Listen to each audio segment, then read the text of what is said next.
Hello दोस्तों। I hope आप सब अच्छे होंगे, अपनी तैयारी अच्छे से कर रहे होंगे। साथियों, हम लोग यूपी पीसीएस 2025 के लिए प्रैक्टिस सेट सॉल्व कर रहे हैं और अभी जो प्रैक्टिस सेट सॉल्व कराया जा रहा है दृष्टि आईएएस द्वारा पब्लिश किए गए टेस्ट सीरीज को हम लोग सॉल्व कर रहे हैं। और ये आपका टेस्ट नंबर 8 है, जिसके अंतर्गत हम लोग सामान्य अध्ययन और करंट अफेयर वाले सेक्शन को कवर करेंगे। और इसके बाद देखिए जीएस वर्ल्ड या फिर DIS के प्रैक्टिस सेट सॉल्व कराए जाएंगे। इसके जो है एक या दो टेस्ट सीरीज और बचे हैं जो अब तक पब्लिश कर दिए जा चुके हैं। तो ये टेस्ट सीरीज जैसे कंप्लीट हो जाएंगे फिर हम किसी और पब्लिकेशन के प्रैक्टिस सेट सॉल्व करेंगे। बाकी इसके बाद दृष्टि आईएएस के जैसे आगे प्रैक्टिस सेट आते रहेंगे वैसे उसे भी सॉल्व कराया जाएगा। ठीक है, तो आई होप यह वीडियो आप लोगों को अच्छा लगेगा। अगर चैनल पर नए हैं तो सब्सक्राइब कर ले और बेल आइकन को प्रेस कर ले, जिससे वीडियो की महत्वपूर्ण नोटिफिकेशन आप लोगों को मिलते रहे। बाकी प्रैक्टिस सेट आप लोग सॉल्व करिए और कोशिश किया करें कि मेरे आंसर बताने से पहले सारे क्वेश्चंस आप लोग अटेम्प्ट करें और लास्ट में एक बार जरूर मिला लिया करें कि कितने क्वेश्चंस आप लोगों के सही हो रहे हैं। और जो भी प्रैक्टिस सेट सॉल्व कराए जा रहे हैं बाईलिंगुअल रखे जा रहे हैं, जिससे कि जिस भी लैंग्वेज में आप लोग कंफर्टेबल हो, चाहे हिंदी या इंग्लिश में, उसमें आप लोग अपना जो प्रैक्टिस सेट है वो अच्छे से कर पाएँ। बाकी किसी क्वेश्चन को लेकर के कोई डाउट हो, कन्फ्यूजन हो, कमेंट बॉक्स में कमेंट करके पूछ सकते हैं। और इसमें देखिए जो भी क्वेश्चन सॉल्व कराए जाते हैं कोशिश यही रहती है कि सारे क्वेश्चंस को अच्छे से एक्सप्लेन किया जाए, जिससे कि उनसे रिलेटेड क्वेश्चंस अगर एग्जाम में आपको देखने को मिले तो किसी भी प्रकार की कन्फ्यूजन ना रहे और उन्हें उन क्वेश्चंस को अच्छे से आप लोग अटेम्प्ट कर पाएँ। तो इस वजह से वीडियो थोड़े लंबे भी हो जाते हैं, लेकिन इसका जो क्वेश्चन जो भी है, जैसे अगर ऐसा ही होता कि सारे क्वेश्चन जो दिए गए हैं बस उन्हें ही कराते चले जाएं तो मेरे ख्याल से 45 से 1 घंटा बहुत है 150 क्वेश्चन सॉल्व कराने में। ठीक है, लेकिन सारे क्वेश्चन जो हैं उनको एक्सप्लेन किया जाता है अच्छे से। ठीक है, जिससे कि किसी भी प्रकार का डाउट ना हो, क्योंकि कोई ज़रूरी नहीं है कि जो प्रैक्टिस सेट आप लोग सॉल्व कर रहे हैं, जो क्वेश्चन सॉल्व कर रहे हैं प्रैक्टिस सेट्स में, वही क्वेश्चन हूबहू एग्जाम में देखने को मिले। लेकिन हाँ, उनसे रिलेटेड क्वेश्चन तो बन सकता है। इसलिए ज़रूरी ये है कि क्वेश्चन जो आप लोग सॉल्व कर रहे हैं, कितने क्वेश्चन सॉल्व कर रहे हैं ये ज़रूरी नहीं है, कितने अच्छे से कर रहे हैं ये ज़्यादा ज़रूरी है। ठीक है, तो मेरा मकसद यही है। बाकी आप लोग अपना फीडबैक कमेंट बॉक्स में जरूर दे दिया करें। तो चलिए इसी के साथ वीडियो की शुरुआत करते हैं। क्वेश्चन नंबर फर्स्ट देखिए, अशोक के निम्नलिखित में से किस स्तंभ लेख में, अशोक के निम्नलिखित में से किस स्तंभ लेख में निर्दयता, क्रूरता, क्रोध और अभिमान के पापों को समाप्त करने का उल्लेख किया गया, वर्णन किया गया? स्तंभ लेख फर्स्ट, स्तंभ लेख 2, स्तंभ लेख 3 या फिर स्तंभ लेख 4? इसका सही आंसर क्या होगा? देखिए इसकी अगर हम बात करें, इसका जो सही आंसर हो जाएगा आपका ऑप्शन सी, स्तंभ लेख 3 में। स्तंभ लेख 3 में इसकी बात की गई है। और इसके बारे में अगर हम कुछ देखें तो अशोक के जो स्तंभ लेख आपको मिलेंगे ज़्यादातर चुनार बलुआ पत्थर से इसका निर्माण कराया गया है और इनका जो मुख्य उद्देश्य था बौद्ध धर्म की शिक्षाओं का प्रसार करना, पूरे साम्राज्य में राजाज्ञा का संप्रेषण करना, मतलब राज्य की जो आज्ञा थी, राज्य के जो निर्देश थे वो उस समय मतलब अशोक के समय पूरे साम्राज्य में उनका प्रचार प्रसार करना, उससे लोगों को अवगत कराना, यह इनका मुख्य उद्देश्य था। बाकी जो अशोक के स्तंभ लेख हैं वो टोटल 7 पाए गए हैं। अब तक जो खोज की गई है अशोक के 7 स्तंभ लेखों की खोज की गई है। कहाँ कहाँ पाए गए हैं ये भी इंपॉर्टेंट है। टोपरा दिल्ली से, मेरठ कौशाम्बी से पाया गया है। ठीक है, मेरठ कौशाम्बी से पाया गया है। रामपुरवा कहाँ पे है? बिहार में है। चंपारण और मेहरौली, यहाँ से अशोक के 7 स्तंभ लेखों की खोज की गई है। और इसमें मुख्य रूप से जो अशोक की धम्म नीति और उनकी शासन व्यवस्था है उसके बारे में हमको जानकारी मिलती है। बाकी जो 7 स्तंभ लेख पाए गए हैं उसमें किस स्तंभ लेख में किसका उल्लेख किया गया है, क्या क्या बात की गई है, उसकी अगर हम बात करें, जो आपका स्तंभ लेख फर्स्ट है इसमें अशोक ने जनता की रक्षा के सिद्धांतों को रेखांकित किया कि जनता की रक्षा के लिए, उनकी प्रजा की रक्षा के लिए कौन से कदम उठाए जाने चाहिए और क्या क्या कार्य किए जाएंगे उसकी बात की गई है। जो स्तंभ लेख 2 है इसमें धम्म को अल्पिष्ट जो आपका प्रतिष्ठापित करने की बात की गई है, पाप के रूप में उसे जो परिभाषित किया गया है। और इसमें बताया गया है कि करुणा, उदारता, सत्यता और पवित्रता जैसे गुणों पर बल देकर के लोगों की मुक्ति हो सकती है, लोग अपने मार्ग में मतलब सर्वोच्चता को प्राप्त कर सकते हैं। इन सब बातों का उल्लेख जो है स्तंभ लेख 2 में किया गया है। स्तंभ लेख 3 की अगर हम बात करें, इसमें निर्दयता, क्रूरता, क्रोध और अभिमान जैसे जो पाप हैं उनके उन्मूलन की बात की गई है। और इसमें क्या पूछा है? यही पूछा है, तो सही आंसर इसका सी हो जाएगा। ठीक, बाकी जो स्तंभ लेख आपका 7वां है, इसमें जो रज्जुक, उस समय अशोक के समय एक अधिकारी होते थे जो रज्जुक कहलाते थे। ठीक है, इन रज्जुकों का कर्तव्य क्या था, इनकी जिम्मेदारियों की बात की गई है कि रज्जुकों का कर्तव्य क्या होगा। ठीक है, इनकी जिम्मेदारियों का जो उल्लेख है वो 4 में किया गया, स्तंभ लेख 4 में। स्तंभ लेख 5 में पशु और पक्षियों की सूची दी गई है। स्तंभ लेख जो 5 है उसमें पशु पक्षियों की सूची दी गई है, जिसमें यह बताया गया है कि कुछ विशेष दिनों को छोड़ करके उनको नहीं मारा जाएगा। ऐसे जो पशु पक्षी हैं जिनकी सूची दी गई है, कुछ विशेष दिनों में इन्हें मारा नहीं जाएगा। ठीक है, और उन प्रजातियों का उल्लेख किया गया है जिन्हें कभी नहीं मारा जाएगा। ठीक, तो इसका जो उल्लेख मिलता है आपको स्तंभ लेख किस में मिलेगा? 5 में मिलेगा। स्तंभ लेख 6 की बात करें तो इसमें अशोक के जो व्यापक धम्म नीति है इसका उल्लेख किया गया है।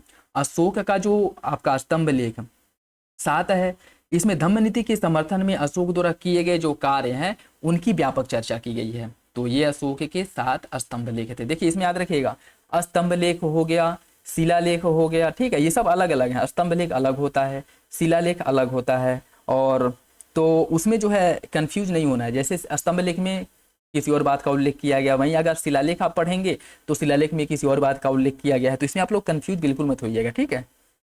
नेक्स्ट क्वेश्चन देखिए, इसमें सूची फर्स्ट को सूची सेकंड से सम्मिलित करना है। इसमें कुछ स्थल दिए गए हैं और उसके खोजकर्ता उत्खननकर्ता दिए गए हैं। सूर्यकोटद्दा की अगर हम बात करें, सूर्यकोटद्दा की खोज किसने की थी? सूर्यकोटद्दा की जो खोज की गई थी वह जेपी जोशी द्वारा की गई थी। जेपी जोशी ने सूर्यकोटद्दा की खोज की थी और इनके द्वारा 1964 में इसकी खोज की गई थी।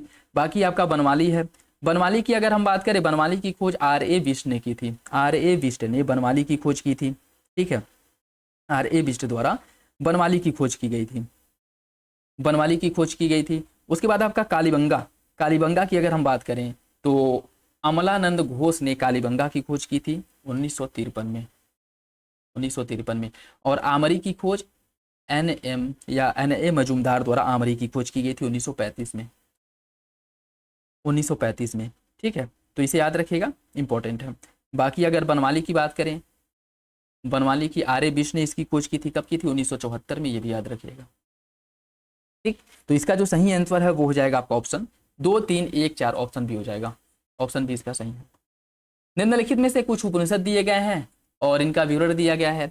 ऐतरेय उपनिषद में किसका उल्लेख किया गया है? ऐतरेय उपनिषद की अगर हम बात करें तो इसमें किसका उल्लेख किया गया है? ऐतरेय उपनिषद में आत्मा और नचिकेता की जो उत्पत्ति है इसके निर्माण की व्याख्या की गई है। आत्मा और नचिकेता के बीच जो संवाद है इसका उल्लेख किया गया। ऐतरेय उपनिषद, ऐतरेय ब्राह्मण इसको कह सकते हैं, ठीक है। छांदोग्य उपनिषद की बात करें, इसमें मंत्रों की लय और जप पर ध्यान केंद्रित किया गया है। मंत्रों की लय और उच्चारण पर मुख्य रूप से जो ध्यान केंद्रित किया गया है वह छांदोग्य उपनिषद में किया गया है, या इसमें जानकारी मिलती है इसकी। कठोपनिषद में किसकी जानकारी मिलती है? कठोपनिषद में नचिकेता और यम के बीच जो संवाद हुआ है इसका उल्लेख मिलता है, ठीक है। देखिए यहाँ पे कंफ्यूज नहीं होना है, आत्मा और चेतना की सृष्टि का जो उल्लेख मिलता है वो आपको ऐतरेय ब्राह्मण में देखने को मिलता है, ठीक है। आत्मा और चेतना की, नचिकेता और यम संवाद का उल्लेख कठोपनिषद में किया गया है। मंत्रों की लय और उच्चारण पर जो केंद्रित व्याख्या की गई है वो छांदोग्य उपनिषद में किया गया है। और सत्यमेव जयते का जो उल्लेख किया गया है वो आपको मुंडकोपनिषद में देखने को मिलता है। इसका जो सही आंसर है आपका 3, 4, 1, 2, ऑप्शन बी हो जाएगा। ऑप्शन बी इसका सही है। नेक्स्ट देखिए, इसमें भी सूची फर्स्ट को सूची सेकंड से सम्मिलित करना है। सूची फर्स्ट को सूची सेकंड से सम्मिलित करना है। बात करें अगर इसमें हम, तो जैसे कुछ अधिकारी दिए गए हैं और इनकी उनकी क्या भूमिका होती थी उस समय, उसकी बात की जा रही है, ठीक है। बात करें अगर इसमें हम, आपका जो नागरिक है, अर्थशास्त्र में नागरिक या नगर अधीक्षक जो होता था इसके दायित्वों का उल्लेख किया गया है, जिसका प्राथमिक कर्तव्य होता था नगर में विधि और व्यवस्था अर्थात कानून और व्यवस्था बनाए रखना। नगर में विधि और व्यवस्था अर्थात कानून और व्यवस्था बनाए रखने का जो कार्य होता था, जो उत्तरदायित्व होता था वो नागरिक का होता था, ठीक है। नागरिक एक अधिकारी था, ठीक, जो नगर का अधीक्षक कहलाता था। रज्जुक की अगर हम बात करें, जिला प्रशासन की देखरेख कार्य, जिला प्रशासन की जो देखरेख से संबंधित कार्य करने का अधिकार या दायित्व था वह रज्जुक के पास था, और उसकी भूमिका और दायित्व वर्तमान समय में जिला कलेक्टर जो डीएम होते हैं उनके समान थे उस समय के, ठीक। तो जिलाधिकारी जिसके कार्य आधुनिक कलेक्टर के समान था वो आपका रज्जुक था, ठीक है, वो रज्जुक था। उसके बाद आपका युक्त की बात करें, युक्त जो है नागरिक की सहायता अधीनस्थ अधिकारी होता था, जो नागरिक की सहायता करता था। नागरिक और युक्त के अलावा राजधानी पाटलिपुत्र में नगर प्रधान भी होता था, जिन्हें पौर मुख्य या पौर वृद्ध कहा जाता था, और यह प्रधान 6 अलग अलग बोर्डों की देखरेख करते थे, और इनमें से प्रत्येक के 5 सदस्य होते थे जो नगर के औद्योगिक मामलों के प्रबंधन के लिए उत्तरदायित्व इनके पास था, ठीक है। तो युक्त जो है औद्योगिक मामलों का प्रबंधन करने वाले 6 बोर्डों पर सामूहिक प्राधिकार रखने वाला नगर प्रधान था। और पौर प्रमुख की बात करें, उच्च अधिकारियों की सहायता करने वाला अधीनस्थ अधिकारी था, जिसे पौर मुख्य कहा जाता था, ठीक है। तो इसका जो सही आंसर हो जाएगा आपका 1, 2, 3, 4, ऑप्शन डी हो जाएगा। ऑप्शन डी इसका सही है। निम्नलिखित में से कुछ महाजनपद दिए गए और उसकी राजधानी दिया गया, उसे आपको सम्मिलित करना है। किस महाजनपद की राजधानी कहाँ पे थी ये आपको बताना है, ठीक है। देखिए अगर इसकी हम बात करें जो आपके 500 ईसा पूर्व तक महाजनपद जो भारतीय उपमहाद्वीप है, यहाँ पर एक व्यापक राजधानी राजनीतिक संरचना के रूप में स्थापित हुआ था। पाणिनि ने 40 से अधिक जनपदों का उल्लेख किया है, जो अफगानिस्तान से लेकर के दक्षिण पूर्व मध्य एशिया तक इसका उल्लेख मिलता है। तो याद रखिएगा, पाणिनि ने जो महाजनपदों का उल्लेख किया है, इन्होंने बताया है कि उस समय 500 ईसा पूर्व में टोटल जो महाजनपद थे वो 40 थे, और 6ठी शताब्दी ईसा पूर्व तक इन जनपदों में से कुछ जैसे मगध, कोसल आदि जो जनपद थे वो बहुत ही ज़्यादा, बहुत ही व्यापक स्तर पर विस्तृत हुए और सशक्त हुए, मतलब बहुत शक्तिशाली हुए। महाजनपद कहा गया इनको। अंगुत्तर निकाय में 16 महाजनपदों का उल्लेख किया गया है। जो आपका अंगुत्तर निकाय है इसमें 16 महाजनपदों का उल्लेख किया गया है। बाकी इसमें अगर हम बात करें चेदी महाजनपद की राजधानी क्या थी? चेदी महाजनपद की जो राजधानी थी वो सोत्थिवती व सुप्तिवती थी। ठीक है। मत्स्य की राजधानी थी विराटनगर। कंबोज की राजधानी कहाँ पे थी?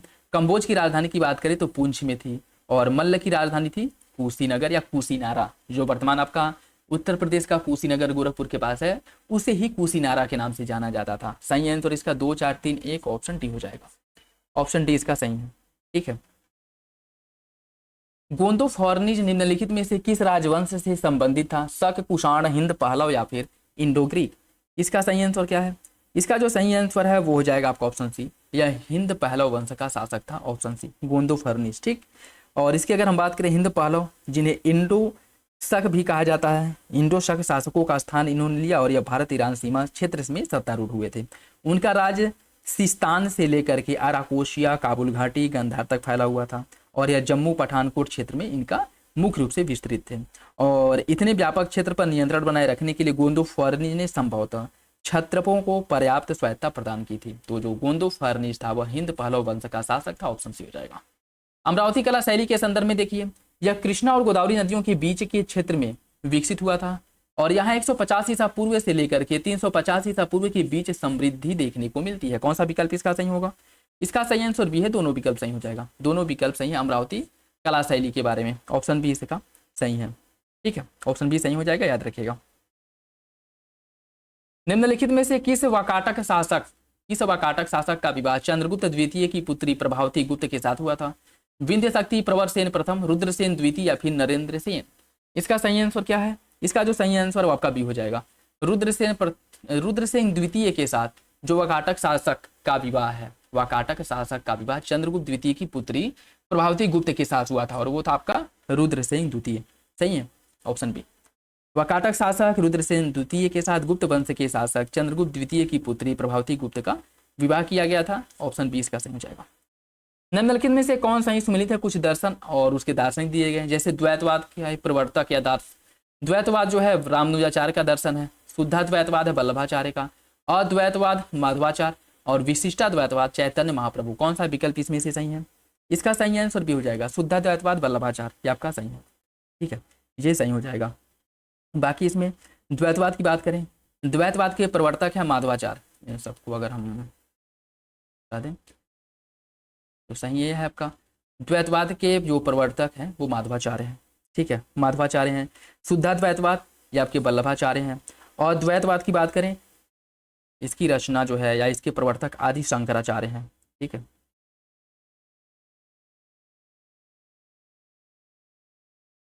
शंकराचार्य अद्वैतवाद।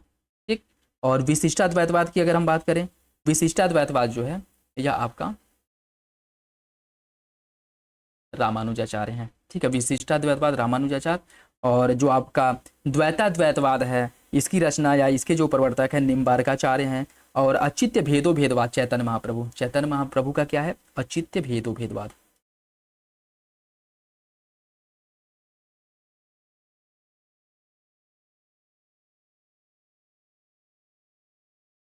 अचिंत्य भेदो भेदवाद। ठीक है, चैतन्य महाप्रभु का। तो इसका इसमें क्या पूछा है? कौन सुमिलित है? एक ही सुमिलित है, ऑप्शन बी।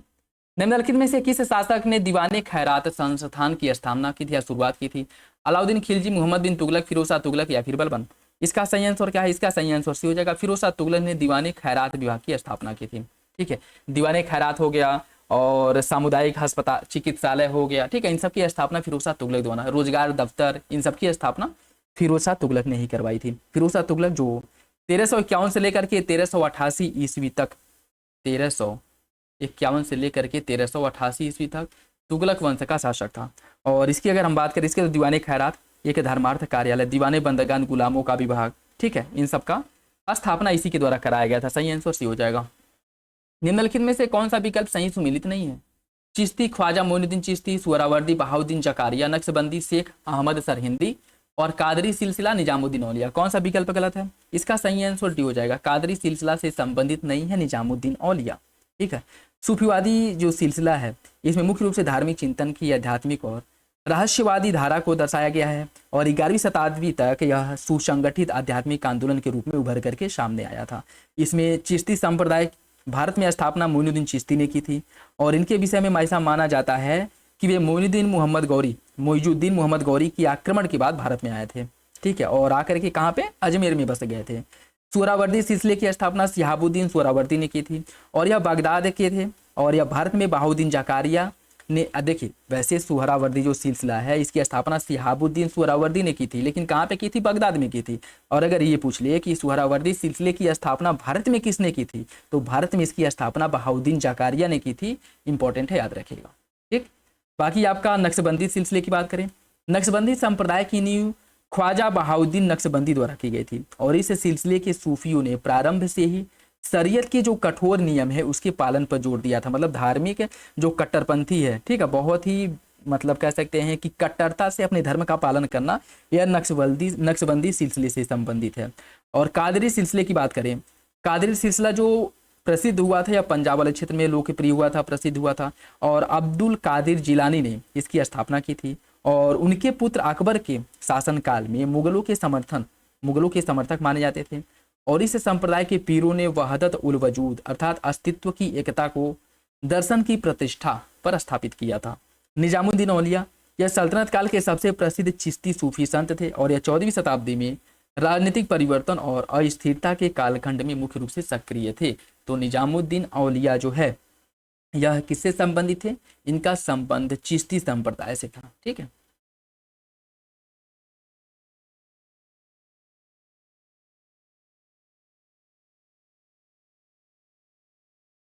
चिश्ती संप्रदाय से संबंधित थे निजामुद्दीन औलिया, ठीक, याद रखिएगा, यही गलत है। तो देखिए इन सब के बारे में हम लोगों ने डिटेल में देखा, कौन किससे संबंधित है और कब जो है कहाँ पे सक्रिय थे, मुख्य इसका जो कार्य है वो क्या थे, ठीक है। इसका सही आंसर डी हो जाएगा, मतलब यही सुमिलित नहीं है, बाकी सब सही सुमिलित है।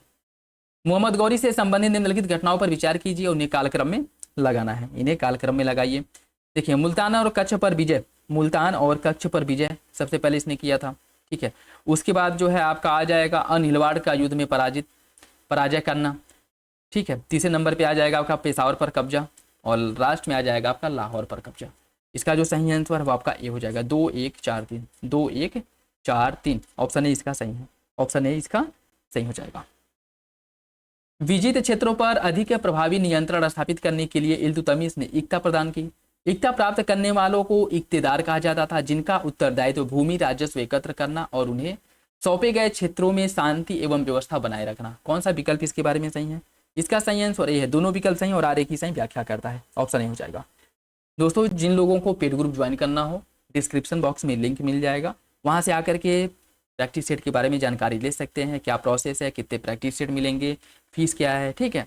और नहीं तो कमेंट बॉक्स में कमेंट करके उसके बारे में पता कर सकते हैं। वेरियस कोचिंग इंस्टीट्यूट के प्रैक्टिस सेट प्रोवाइड कराए गए हैं डिटेल एनालिसिस के साथ, जो आपके एग्जाम में जो भी क्वेश्चन सॉल्व करेंगे उसके लिए बहुत ही इंपॉर्टेंट है, ठीक है। बाकी उसके साथ साथ करंट अफेयर की जो स्पेशली करंट अफेयर के प्रैक्टिस सेट हैं वो भी वहाँ पे प्रोवाइड कराए गए हैं, तो आपके एग्जाम के पॉइंट ऑफ व्यू से इंपॉर्टेंट है। और देखिए कुछ पैसों के लिए अगर यहाँ पे आपका काम हो जा रहा है, यहाँ पे अच्छे से प्रैक्टिस हो जा रही है तो तब तो ठीक है, नहीं तो प्रैक्टिस सेट जरूर ज्वाइन कर ले, चाहे यहाँ ज्वाइन करे जहाँ भी ज्वाइन करे, लेकिन कर ले, ठीक है।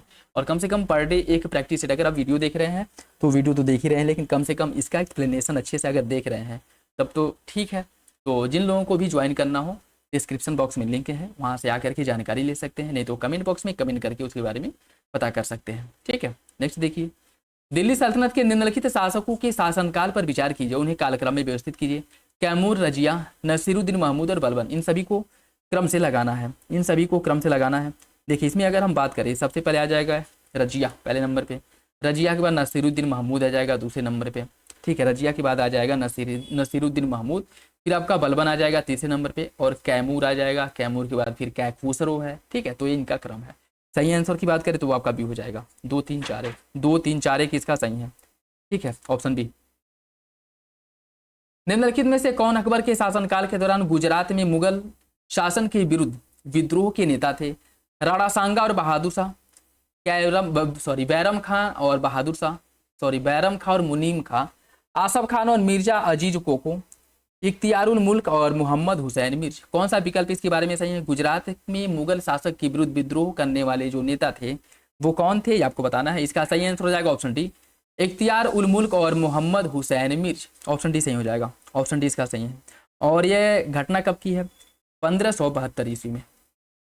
1572 ईस्वी में गुजरात पर अकबर की विजय के बाद जब वहां पर आगरा वापस जब अकबर आ गया था तो इसके बाद विद्रोह किया गया था, और इसमें मुख्य रूप से इख्तियारुल मुल्क और मोहम्मद हुसैन मिर्जा ने इसका नेतृत्व किया था। सही आंसर इसका डी है। 1572 में गुजरात विजय के बाद अकबर तो आ जाता है आगरा, उसके आगरा आने के बाद फिर इन लोगों ने विद्रोह कर दिया था। ठीक है, मुगल साम्राज्य के खिलाफ। सूची फर्स्ट को सूची सेकंड से संबंधित कीजिए। कुछ विभाग दिए गए हैं और उसके कार्य दिए गए हैं, कौन विभाग किस कार्य से संबंधित है ये बताना है।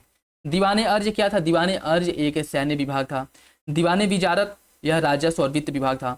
दीवाने इंसा शाही पत्राचार या पत्र व्यवहार विभाग था। दीवाने रसालत न्याय विभाग था या न्याय प्रशासन था।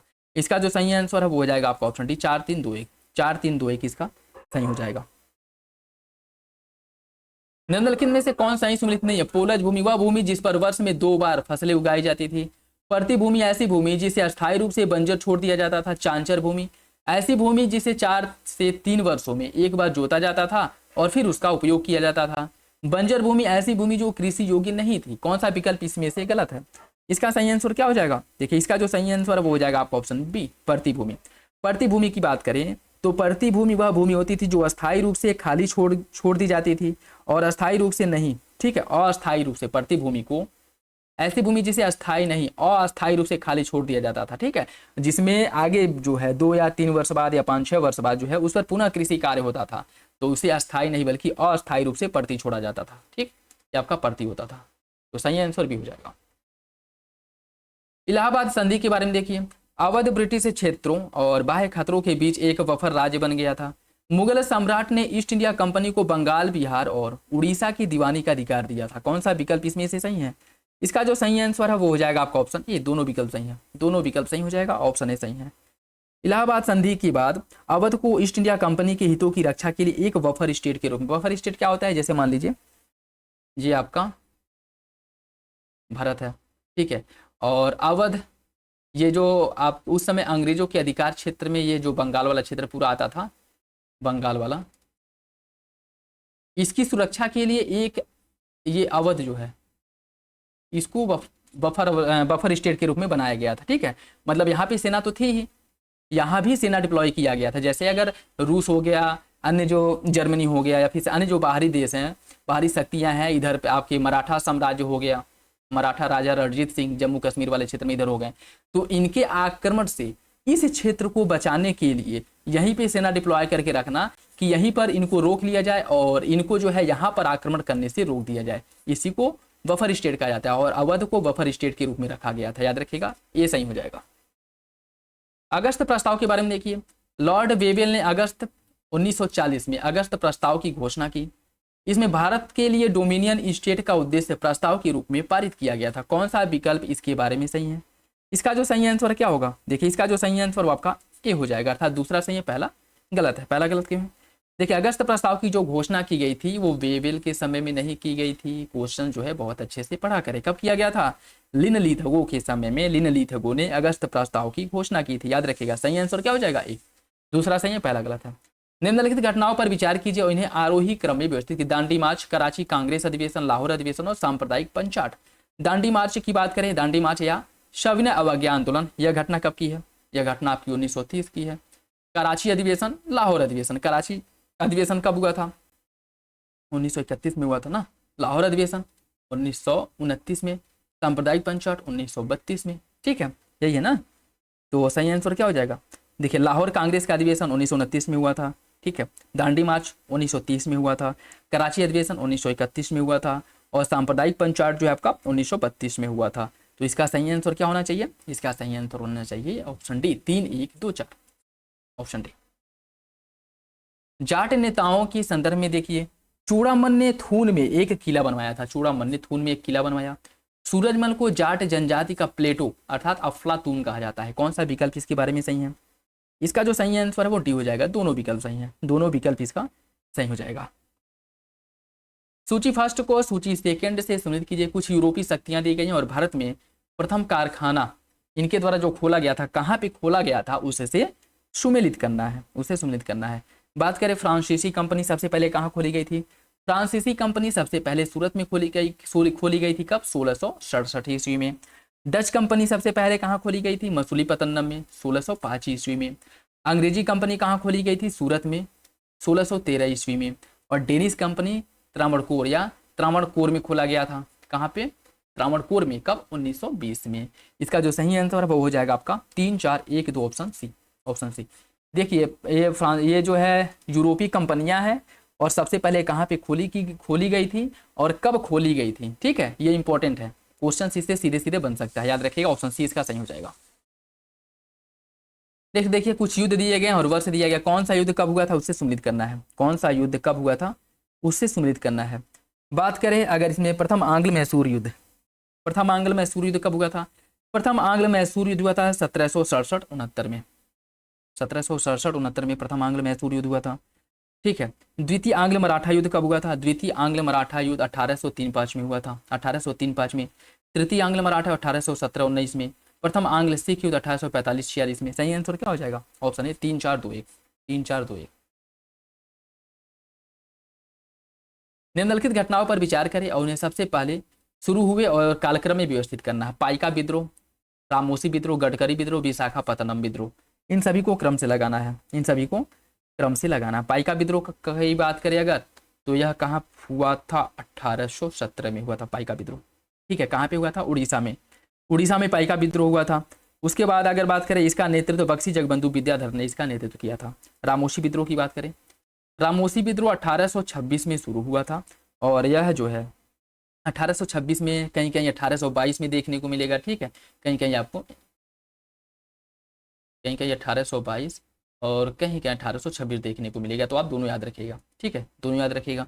गडकरी विद्रोह की बात करें, गडकरी विद्रोह 1844 में हुआ था, 1844 में गडकरी विद्रोह हुआ था। और उसके बाद आपका विशाखापत्तनम विद्रोह की बात करें तो यह 1830 से लेकर के 1835 ईस्वी तक चला था।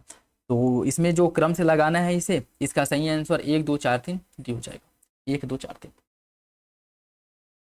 पूना पैक्ट के बारे में देखिए, इस पर 26 सितंबर 1932 को हस्ताक्षर किया गया था। प्रांतीय विधानमंडलों में दलित वर्गों के लिए आरक्षित सीटें 147 से घटा करके 71 कर दी गई। कौन सा विकल्प सही है? इसका सही आंसर क्या होगा? इसका जो सही आंसर है वो हो जाएगा ऑप्शन सी। पहला सही है लेकिन दूसरा गलत है। इसमें सीटें घटाई नहीं गई थी, सीटें बढ़ाई गई थी, 71 से बढ़ा करके 147 कर दी गई थी। अगर सीटें घटाई जाती तो ये समझौता हो पाता? बिल्कुल ना हो पाता।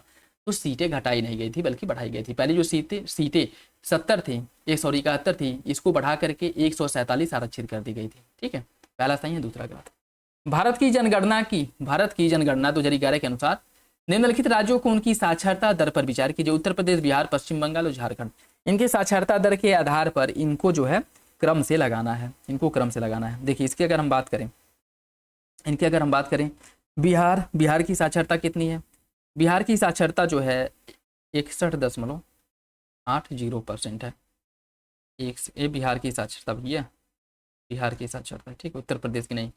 उत्तर प्रदेश की साक्षरता की बात करें, उत्तर प्रदेश की साक्षरता 67.68% थी।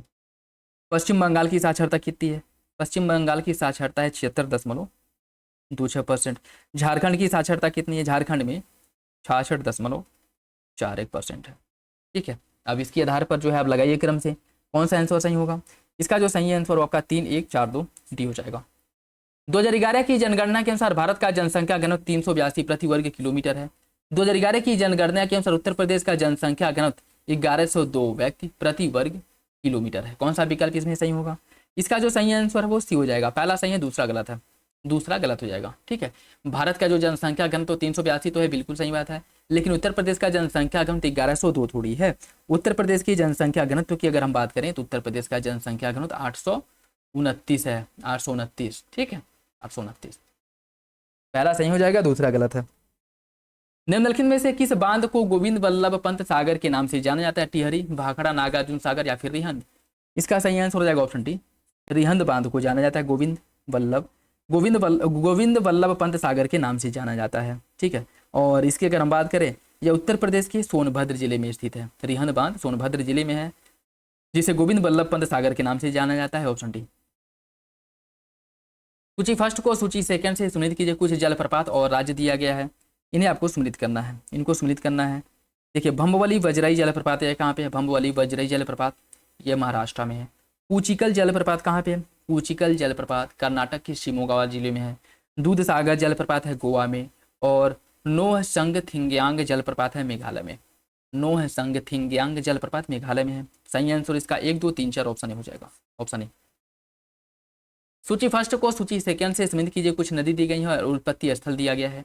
कावेरी नदी का उद्गम कहाँ से होता है? कावेरी नदी का जो उद्गम है कहाँ से होता है? देखिए, कावेरी नदी का उद्गम ब्रह्मगिरी पहाड़ी कर्नाटक से कावेरी नदी का उद्गम होता है। कृष्णा नदी का उद्गम होता है महाबलेश्वर महाराष्ट्र से। नर्मदा नदी का उद्गम होता है अमरकंटक पहाड़ी मध्य प्रदेश से। और महानदी रायपुर जिला छत्तीसगढ़ से महानदी का उद्गम होता है। ठीक है, रायपुर जिला छत्तीसगढ़ धमतरी, ठीक है, जिले से इसका उद्गम होता है। इसका जो सही आंसर है 4, 2, 3, 1 ऑप्शन डी, ऑप्शन डी। निम्नलिखित में से कौन सा ही सुमेलित नहीं है? ओडिशा बादाम पहाड़ी है उड़ीसा में, झारखंड में है नोवामुड़ी, छत्तीसगढ़ में है बैलाडीला, कर्नाटक में है तुमकुर। कौन सा विकल्प इसमें से गलत है? कुछ महत्वपूर्ण खदानें दी गई हैं और राज्य दिया गया है। कौन सा ही सुमेलित नहीं है यह बताना है कूट के हिसाब से। सही आंसर इसका डी हो जाएगा। तुमकुर कर्नाटक में नहीं है। ठीक है, बाकी बादाम पहाड़ी उड़ीसा में है, बात बिल्कुल ठीक है। नोवामुड़ी है झारखंड में, बैलाडीला छत्तीसगढ़ में है। ठीक, बैलाडीला आपका छत्तीसगढ़ में है। तुमकुर की अगर हम बात करें, तुमकुर जो है यह कर्नाटक, तुमकुर जिसे तुमकुरु के नाम से भी जाना जाता है, कर्नाटक का एक प्रमुख लौह अयस्क खनन क्षेत्र नहीं है। यह औद्योगिक और विनिर्माण गतिविधियों के लिए महत्वपूर्ण रूप से जाना जाता है। तो यह खादानों की बात की गई है इसमें।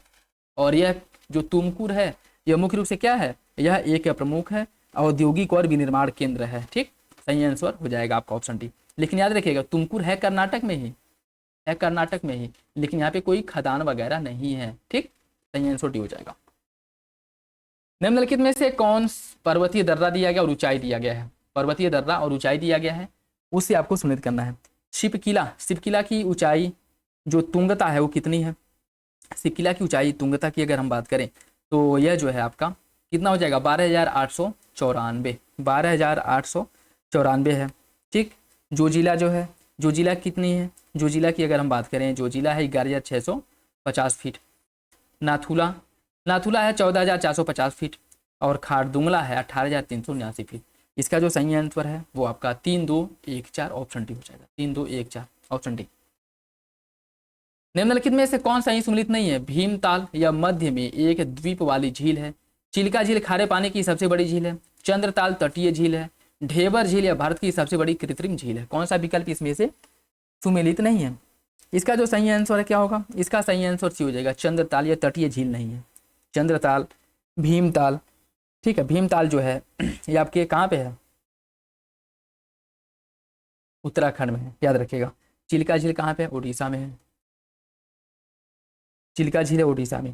ठीक, चिल्का झील उड़ीसा में है। चंद्रताल की बात करें, यह कहाँ पे है?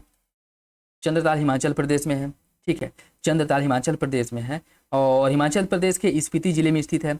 और यह झील जो है समुद्र तल से लगभग 4300 मीटर की ऊंचाई पर स्थित है। कुंजुम दर्रे के समीप है, लाहौल और स्पीति को जोड़ती है और यह 6 किलोमीटर मतलब इससे दूर स्थित है। और यह तटीय झील कोस्टल लेक नहीं है। चंद्रताल की अगर बात करें तो यह एक पर्वतीय झील है। ठीक है, बाकी ढेबर यह भारत की सबसे बड़ी कृत्रिम झील है। ढेबर है कहाँ पे? बात करेगा ढेबर की तो यह आपके राजस्थान में है, राजस्थान में, ये भी याद रखिएगा। सही आंसर सी हो जाएगा। चंद्रताल यही आपका गलत है क्योंकि यह तटीय झील नहीं पर्वतीय झील है। पर्वतीय झील। काली मृदा के बारे में देखिए, इसे रेगुर मृदा या कपासी मृदा के नाम से जाना जाता है। इसमें नाइट्रोजन, फास्फोरस और कार्बनिक पदार्थों यह जो है नाइट्रोजन, फास्फोरस और कार्बनिक पदार्थों से यह समृद्ध होती है। कौन सा विकल्प इसका सही है? इसका सही आंसर डी हो जाएगा। पहला सही है लेकिन दूसरा गलत हो जाएगा। दूसरा गलत हो जाएगा। दूसरा गलत क्यों है? देखिए, अगर हम बात करें काली मृदा की, काली मृदा जो हल्के काले रंग की होती है और यह चिकनी चिकट मृदुल मिट्टी के नाम से भी इसे जाना जाता है। इसमें लोहा, चूना, कैल्शियम, पोटास, एल्यूमिनियम और मैग्नीशियम जैसे जो तत्व हैं वह भरपूर मात्रा में पाए जाते हैं, लेकिन इसमें नाइट्रोजन, फॉस्फोरस और जैविक पदार्थ था जो ऑर्गेनिक मटेरियल्स है, ह्यूमस है, इसकी क्या होती है? कमी पाई जाती है। तो पहला आपका सही हो जाएगा, दूसरा गलत है। कौन अंतर्राज्यीय नदी जल विवाद सही सुनिश्चित नहीं है? कावेरी जल विवाद कर्नाटक, केरल और तमिलनाडु के बीच में है। तुंगभद्रा नदी जल विवाद है छत्तीसगढ़ और आंध्र प्रदेश के बीच में। कृष्णा जल विवाद है महाराष्ट्र, कर्नाटक और आंध्र प्रदेश के बीच में। गोदावरी आंध्र प्रदेश, मध्य प्रदेश, महाराष्ट्र और उड़ीसा के बीच में है। कौन इसमें से गलत है? इसका जो सही आंसर है वो हो जाएगा आपका ऑप्शन बी। ऑप्शन बी, ठीक है, ऑप्शन बी गलत है। तुंगभद्रा नदी जल विवाद की अगर हम बात करें तो यह छत्तीसगढ़ आंध्र प्रदेश के बीच में नहीं है।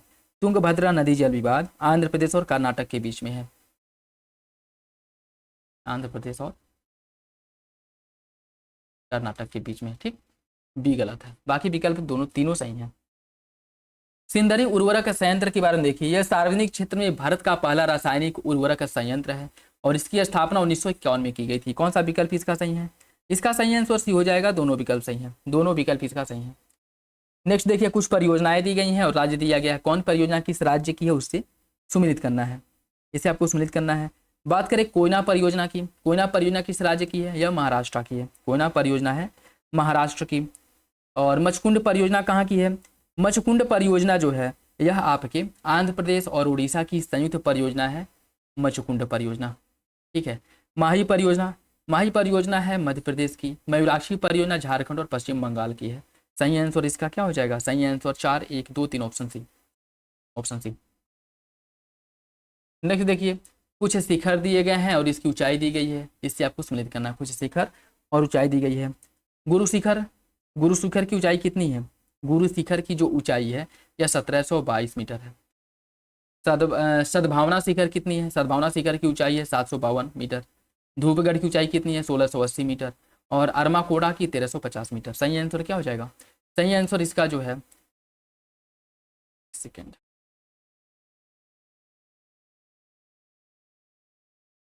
देखिए इसमें जो आपका धूपगढ़ की ऊंचाई 1350 है, ये धूपगढ़ की ऊंचाई 1350 है और अरमाकोड़ा की 1680 है। सही आंसर ए हो जाएगा 4, 1, 2, 3। ऑप्शन ए इसका सही है 4, 1, 2, 3। गुरशिखर की ऊंचाई है 1722 मीटर।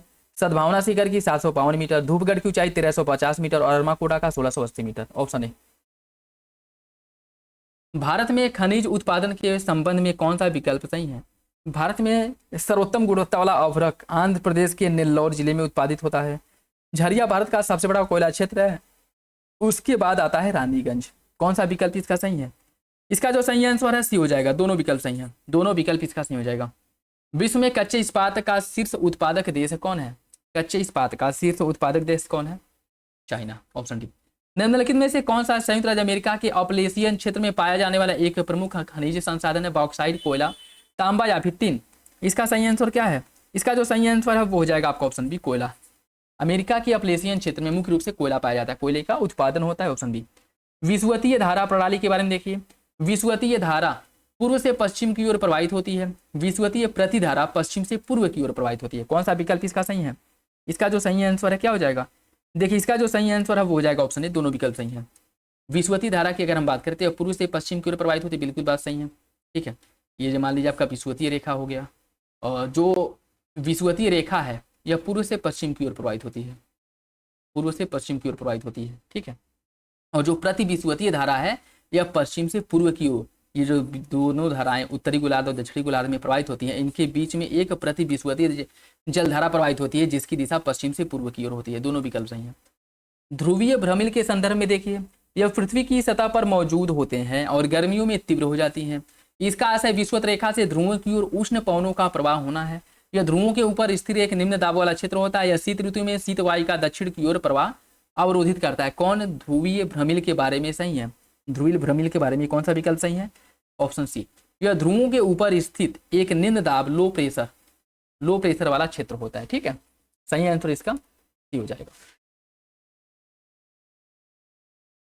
नेक्स्ट देखिए, कुछ देश दी गई हैं और उसकी राजधानी दी गई है, उसे आपको सम्मिलित करना है, इसे से सम्मिलित करना है। बात करें अगर हम बोत्सवाना की राजधानी क्या है, बोत्सवाना की राजधानी है गैबरोन। मिस्र की राजधानी क्या है, कायरा मिस्र की राजधानी है। अजरबैजान की राजधानी है बाकू। कंबोडिया की राजधानी नाम पेन्हा। सही आंसर इसका 3, 1, 4, 2 बी हो जाएगा।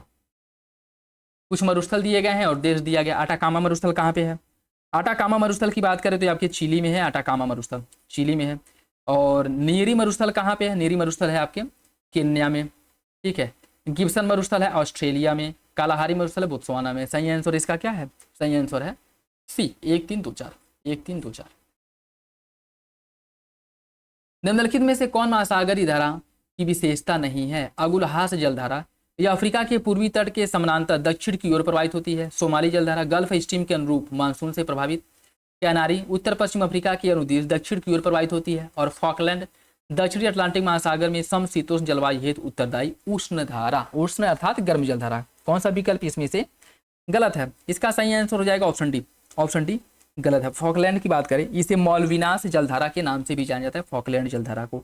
यह एक ठंडी जलधारा है जो अंटार्कटिक परिध्रुवी धारा की एक शाखा के रूप में फॉकलैंड द्वीप समूह के निकट दक्षिण अमेरिका के पूर्वी तट के साथ उत्तर की ओर प्रवाहित होती है। जो दक्षिण अमेरिका है आपका, ये फॉकलैंड वाला, ये फॉकलैंड जो द्वीप है, ठीक है, फॉकलैंड।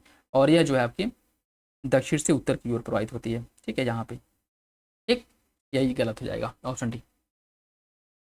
सील्ड ज्वालामुखी के बारे में देखिए। यह ज्वालामुखी अधिकतर बेसाल्ट से बने होते हैं, अधिकतर बेसाल्ट से बने होते हैं, जो एक प्रकार का लावा है जो उद्गार होने पर अत्यधिक तरल होता है। वेट उद्गम स्थल के पास लावा के तीव्र संचय के कारण यह ज्वालामुखी तीव्र ढाल वाले होते हैं। कौन सा विकल्प इसके बारे में सही है, इसका जो सही आंसर है क्या हो जाएगा, इसका जो सही आंसर है वो हो जाएगा आपका ऑप्शन ए। पहला सही है, दूसरा गलत हो जाएगा। दूसरा गलत है, दूसरा गलत क्यों है, देखिए स्ट्रेटो वोल्केनो के विपरीत सिल ज्वालामुखी तीव्र ढलान वाले नहीं होते हैं।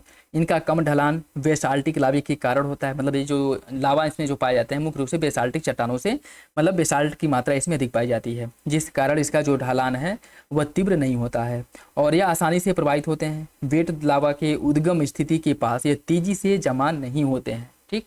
तो सही आंसर इसका क्या हो जाएगा, ऑप्शन पहला सही है, दूसरा गलत है, ये तीव्र ढाल वाले नहीं होते हैं, ठीक है।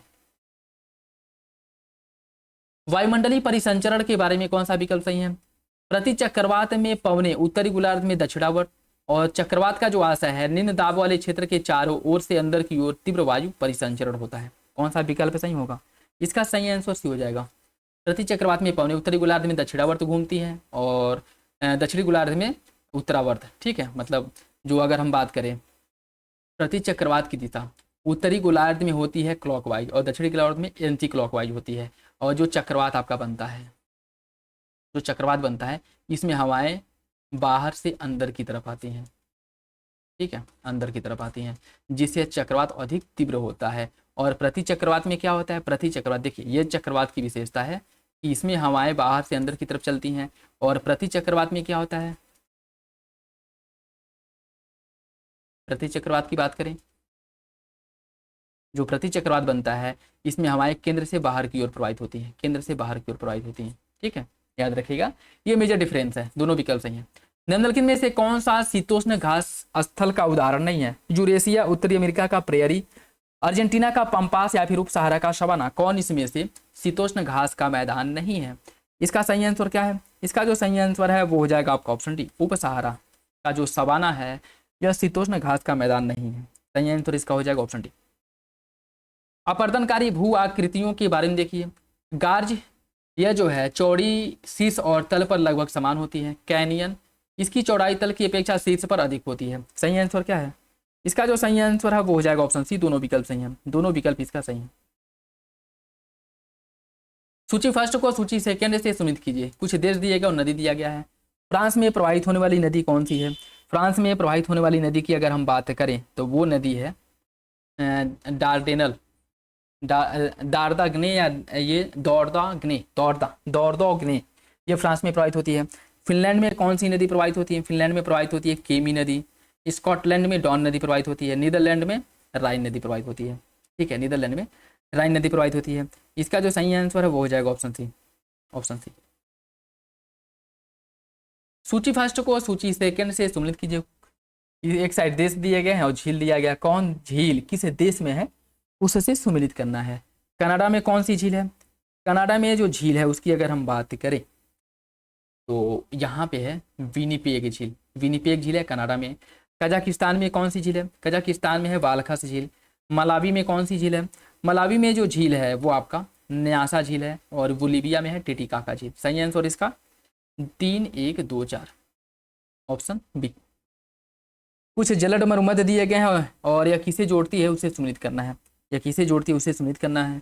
इसमें जिब्राल्टर जल संधि की बात करें, जिब्राल्टर या भूमध्य सागर को अटलांटिक महासागर से जोड़ती है, भूमध्य सागर को अटलांटिक महासागर से जोड़ती है। मलक्का जल संधि, मलक्का जल संधि हिंद महासागर अंडमान सागर को प्रशांत के दक्षिण चीन सागर से जोड़ती है। ठीक है, हिंद महासागर को दक्षिण चीन सागर से जोड़ती है।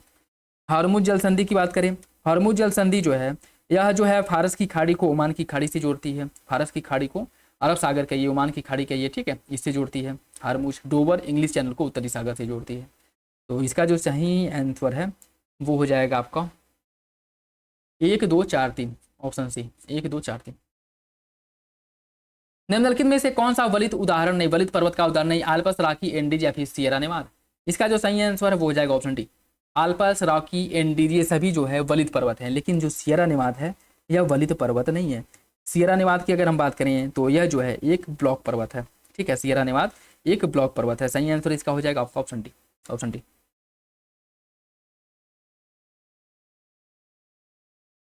प्रवाल पारिस्थितिक तंत्र के बारे में देखिए, वे कच्छ की खाड़ी और मन्नार की खाड़ी के क्षेत्र में पाए जाते हैं। जैव विविधता और उत्पादकता की दृष्टि से समुद्री क्षेत्र में उष्ण कटिबंधीय वर्षा वन के समान होते हैं।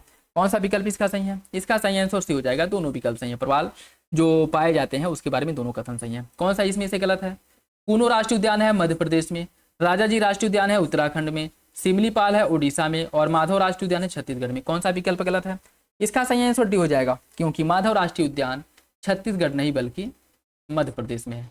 ठीक है, मध्य प्रदेश में माधव राष्ट्रीय उद्यान। ऑप्शन डी इसका सही हो जाएगा, ऑप्शन डी इसका सही हो जाएगा। जलीय पारिस्थितिक तंत्र के बारे में देखिए, तालाब और झील और लवणीय जल के पारिस्थितिक तंत्र के सबसे समान उदाहरण में से एक है।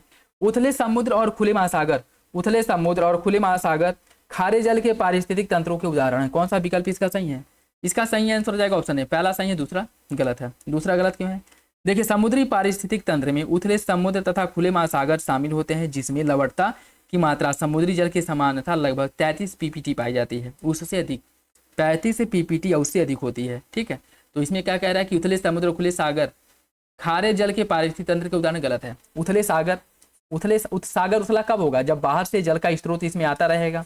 ठीक है, जल जो है हल्का होगा तो यह जो है दूसरे क्षेत्रों में प्रवाहित होगा।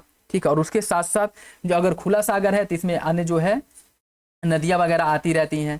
ठीक है, पानी आता रहता है, मतलब कह सकते हैं कि यहाँ पे लवणता कम पाई जाती है। जबकि ये क्या कह रहा है कि उथले समुद्र में खुले सागर जल में इस पारिस्थितिक तंत्र में जो खारे जल के पारिस्थितिक तंत्र का उदाहरण जो कि गलत है। यहाँ पे जो है खारा जल बहुत ही कम पाया जाता है, पहला सही हो जाएगा, दूसरा गलत है। प्रवासी प्रजातियों के संरक्षण जो CMS है इसके बारे में देखिए, इसे वॉन कन्वेंशन के नाम से जाना जाता है और इस पर 1969 में हस्ताक्षर किया गया था और 1973 में यह लागू हुआ था। कौन सा विकल्प इसके बारे में सही है, इसका सही आंसर ए हो जाएगा, पहला सही है दूसरा गलत है। दूसरा गलत क्यों है, देखिए CMS की अगर हम बात करें इस पर 1979 में हस्ताक्षर हुआ था, 1969 में इस पर हस्ताक्षर किया गया था और 1983 में यह लागू हुआ था। ठीक है, याद रखिएगा, सही आंसर हो जाएगा। सूची फर्स्ट को सूची सेकंड से सुनिश्चित कीजिए। कुछ दिवस और तिथि दी गई है। विश्व आर्द्र भूमि दिवस कब मनाया जाता है, विश्व आर्द्र भूमि दिवस की अगर हम बात करें तो यह 2 फरवरी को मनाया जाता है। विश्व जल दिवस मनाया जाता है आपका 22 मार्च को और अंतर्राष्ट्रीय जैव विविधता दिवस मनाया जाता है 22 मई को। ओजोन दिवस 16 सितंबर को। सही आंसर इसका 1, 3, 2, 4, 1, 3, 2, 4। चराइदेव मोइदम्म के बारे में देखिए, इसे भारत का 43वां यूनेस्को विश्व धरोहर स्थल घोषित किया गया है। यह दक्षिण भारत का पहला सांस्कृतिक स्थल है जिसे यूनेस्को की विश्व धरोहर सूची में शामिल किया गया है। कौन सा विकल्प इसमें से सही है, इसका जो सही आंसर है वो ए हो जाएगा, पहला सही है दूसरा गलत है। इसमें क्या कह रहा है कि दक्षिण भारत, मोइदम्म कहाँ पे है, असम में है। जब मोइदम्म असम में है तो दक्षिण भारत में कैसे हो सकता है, पहला सही हो जाएगा दूसरा गलत है। ठीक, गैर संचारी रोग जो नॉन कम्युनिकेबल डिजीज है उसके बारे में बताना है, कौन सा विकल्प सही है। एनसीडी को दीर्घकालिक या क्रॉनिक रोग भी कहा जाता है। प्रमुख एनसीडी में हृदय संबंधी रोग, कैंसर, श्वसन तंत्र संबंधी रोग, मधुमेह, ये सब शामिल हैं। कौन सा विकल्प इसका सही है? इसका सही आंसर सी हो जाएगा। जैसे आपका हृदय संबंधी रोग हो गया, कैंसर हो गया, श्वसन तंत्र से संबंधित रोग हो गया, मधुमेह हो गया, ये क्या इस संचरण के माध्यम से फैलते हैं? छुआछूत के माध्यम से फैलेंगे, मतलब संपर्क में आने से फैलेंगे नहीं। तो यह जो है संचारी नहीं, मतलब गैर संचारी रोग है। संचारी रोग उसे कहा जाता है जो संपर्क में आने से एक व्यक्ति से दूसरे व्यक्ति में ट्रांसफर होता है, उसको संचारी रोग कहते हैं।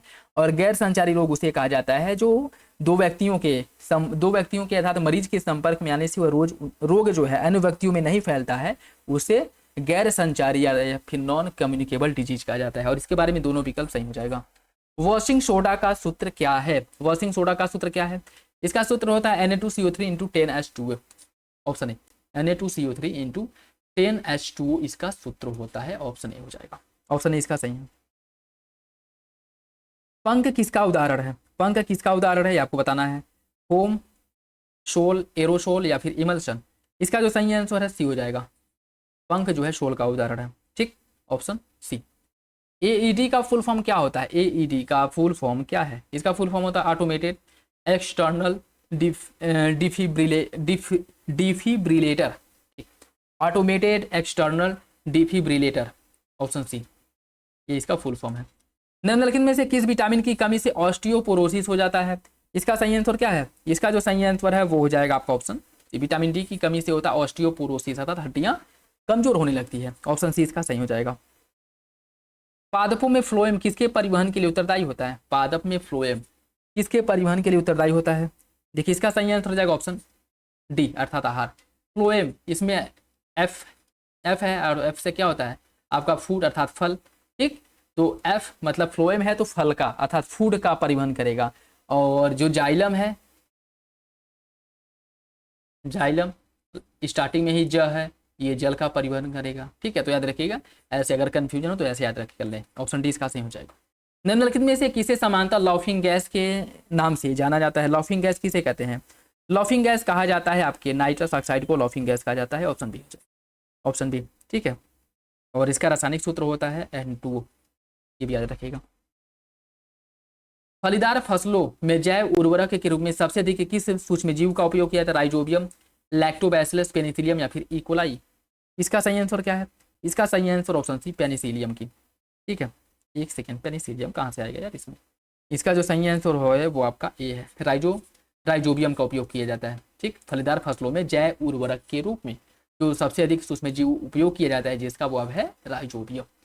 निम्नलिखित में से कौन सी गैस अक्रिय गैस या विरल गैस का उदाहरण है? हाइड्रोजन, नाइट्रोजन, नियॉन या फिर क्लोरीन। इसका सही आंसर सी है, नियॉन। Option C. निम्नलिखित में से कौन योग में सही सुमिलित नहीं है? आवृत्ति, आर्च, दाब का पास्कल और पदार्थ की मात्रा का मोल है, शक्ति का जूल है। कौन सा विकल्प इसमें से गलत है? इसका जो सही आंसर है क्या होगा? इसका सही आंसर सी हो जाएगा।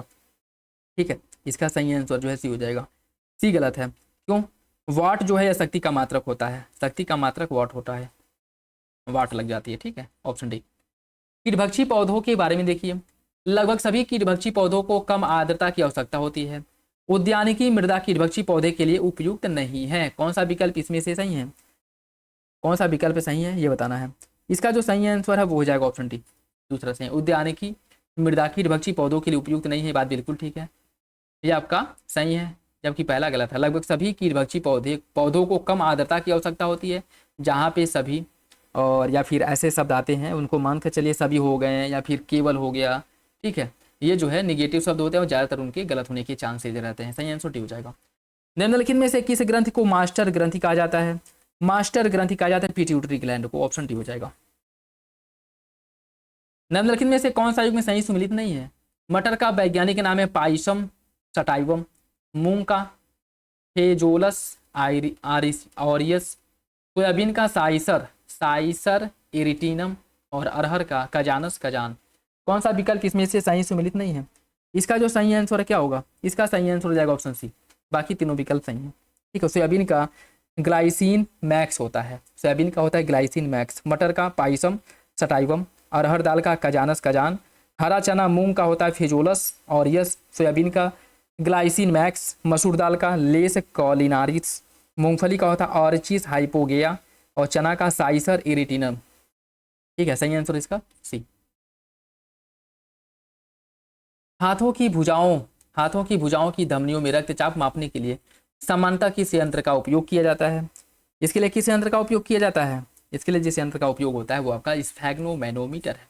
मानव मस्तिष्क का सबसे बड़ा भाग कौन सा है? इसका सबसे बड़ा भाग है प्रमस्तिष्क।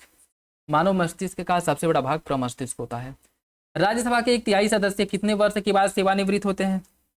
इसका सही आंसर बी है 2/3। उत्तर प्रदेश सूची फर्स्ट को सूची सेकेंड से मिलाइए, कुछ समिति और वर्ष दिया गया है।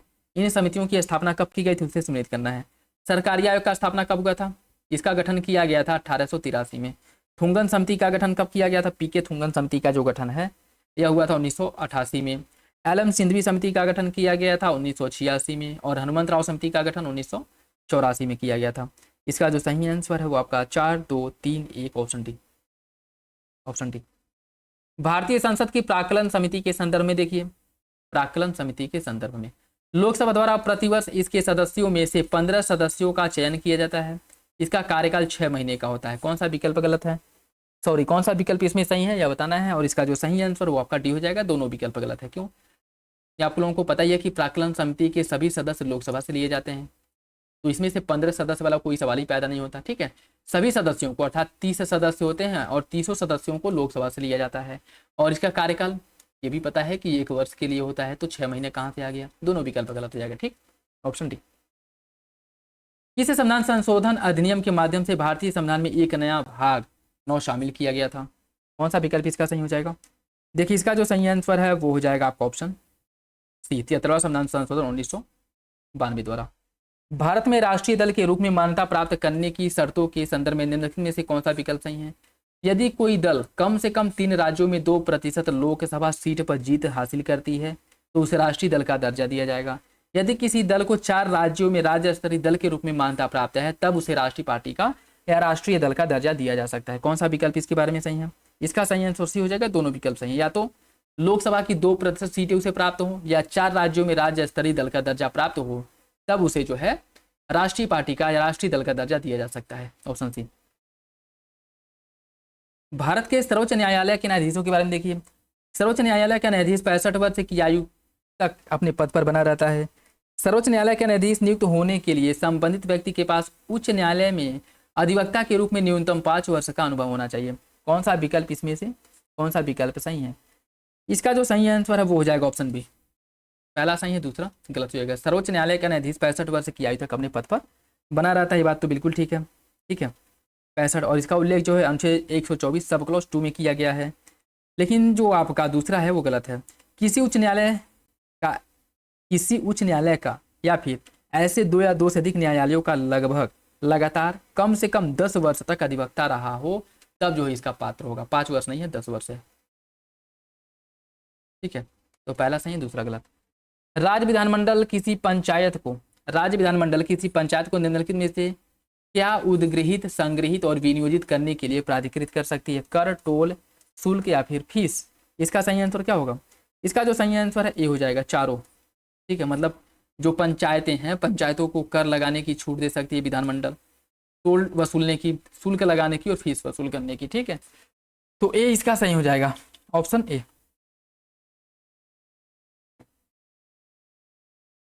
भारत के महान न्यायवादी के बारे में देखिए। महान न्यायवादी की नियुक्ति भारत के सर्वोच्च न्यायालय द्वारा की जाती है। भारत के सर्वोच्च न्यायालय द्वारा की जाती है, और भारतीय संविधान के अनुच्छेद 76 में भारत के महान न्यायवादी का प्रावधान किया गया है।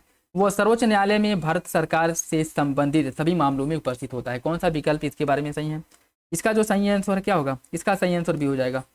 2 और 3 सही है, पहला गलत है। महान न्यायाधीश की नियुक्ति सर्वोच्च न्यायालय द्वारा नहीं की जाती, बल्कि किसके द्वारा की जाती है? राष्ट्रपति द्वारा। ठीक है,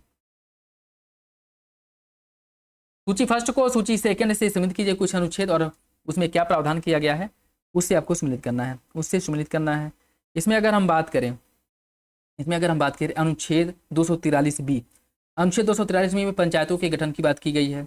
अनुच्छेद 243 सी में पंचायतों की संरचना का उल्लेख है, पंचायतों की संरचना का। अनुच्छेद 243 डी में आरक्षण जो है, पंचायतों में जो आरक्षण दिया जाता है इसका उल्लेख किया गया है। ठीक है, और 243 ई में पंचायतों की अवधि क्या होगी इसका उल्लेख किया गया है। सही आंसर डी हो जाएगा, 1 2 3 4।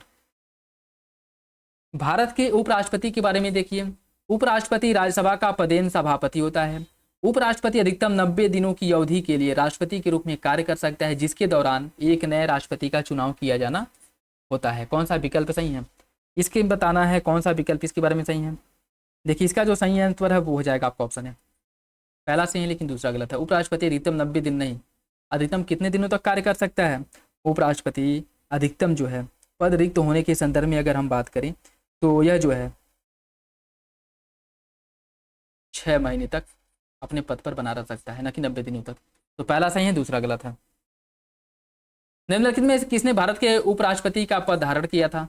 मोहम्मद हिदायतुल्लाह, ज्ञानी जैल सिंह, कृष्णकांत या फिर शंकर दयाल शर्मा। इनमें से आपको बताना है कि इसने उपराष्ट्रपति के रूप में भी कार्य किया है। कूट के हिसाब से आपको बताना है। देखिए इसका सही आंसर हो जाएगा आपका मोहम्मद हिदायतुल्लाह उपराष्ट्रपति के रूप में कार्य किए हैं, कृष्णकांत ये भी कार्य किए और शंकर दयाल शर्मा भी। ठीक है, ज्ञानी जैल सिंह उपराष्ट्रपति के रूप में कार्य नहीं किए हैं। सही आंसर ये हो जाएगा। सूची फर्स्ट को सूची सेकंड से मिलान करना है। कुछ राज्य दिया गया और लोकायुक्त की स्थापना, किस राज्य में लोकायुक्त की स्थापना कब हुई थी उससे सुमेलित करना है। इसमें अगर हम बात करें उड़ीसा में लोकायुक्त का स्थापना कब किया गया था। उड़ीसा में लोकायुक्त का स्थापना हुआ था 1970 में। बिहार में लोकायुक्त का स्थापना कब हुआ था। बिहार में लोकायुक्त का स्थापना हुआ था 1973 में। उत्तर प्रदेश में लोकायुक्त की स्थापना 1975 में हुआ था और मध्य प्रदेश में 1981 में। मध्य प्रदेश में 1981 में। इसका जो सही आंसर है वो हो जाएगा आपका option 2, 1, 3, 4 option D. Option D इसका सही है। ठीक है,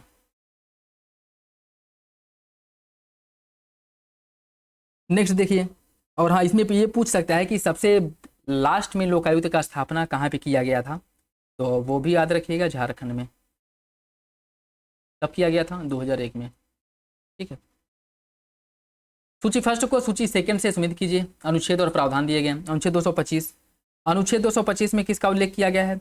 अनुच्छेद 225 की अगर हम बात करें तो इसमें उच्च न्यायालय के संविधान के लागू होने से पूर्व की यथावत अधिकारिता की रक्षा करता है। ठीक है, और उसके साथ साथ यह जो है उसके जो पूर्व संवैधानिक शक्तियां और प्राधिकार हैं इसका संरक्षक भी है। कुछ मामलों में उच्च न्यायालय के न्यायाधीशों का अंतरण रीट जारी करने का 2 या 2 से अधिक राज्यों के लिए विद्यमान उच्च न्यायालय की अधिकारिता। ठीक है, इसका जो सही आंसर है वो हो जाएगा आपका 4, 2, 1, 3। 4, 2, 1, 3।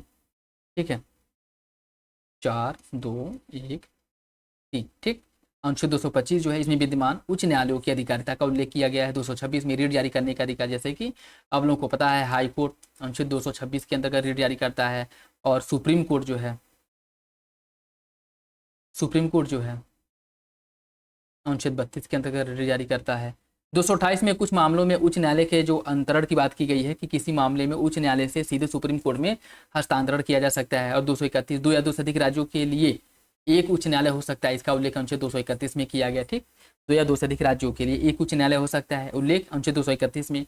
और किस संविधान संशोधन द्वारा यह प्रावधान किया गया था, अगर ये भी पूछ ले तो याद रखिएगा 7वां संविधान संशोधन द्वारा यह प्रावधान किया गया था कि 2 या 2 से अधिक राज्यों के लिए एक उच्च न्यायालय की स्थापना की जा सकती है। ठीक है, तो इसका जो सही आंसर है वो आपका हो जाएगा option B. Option B.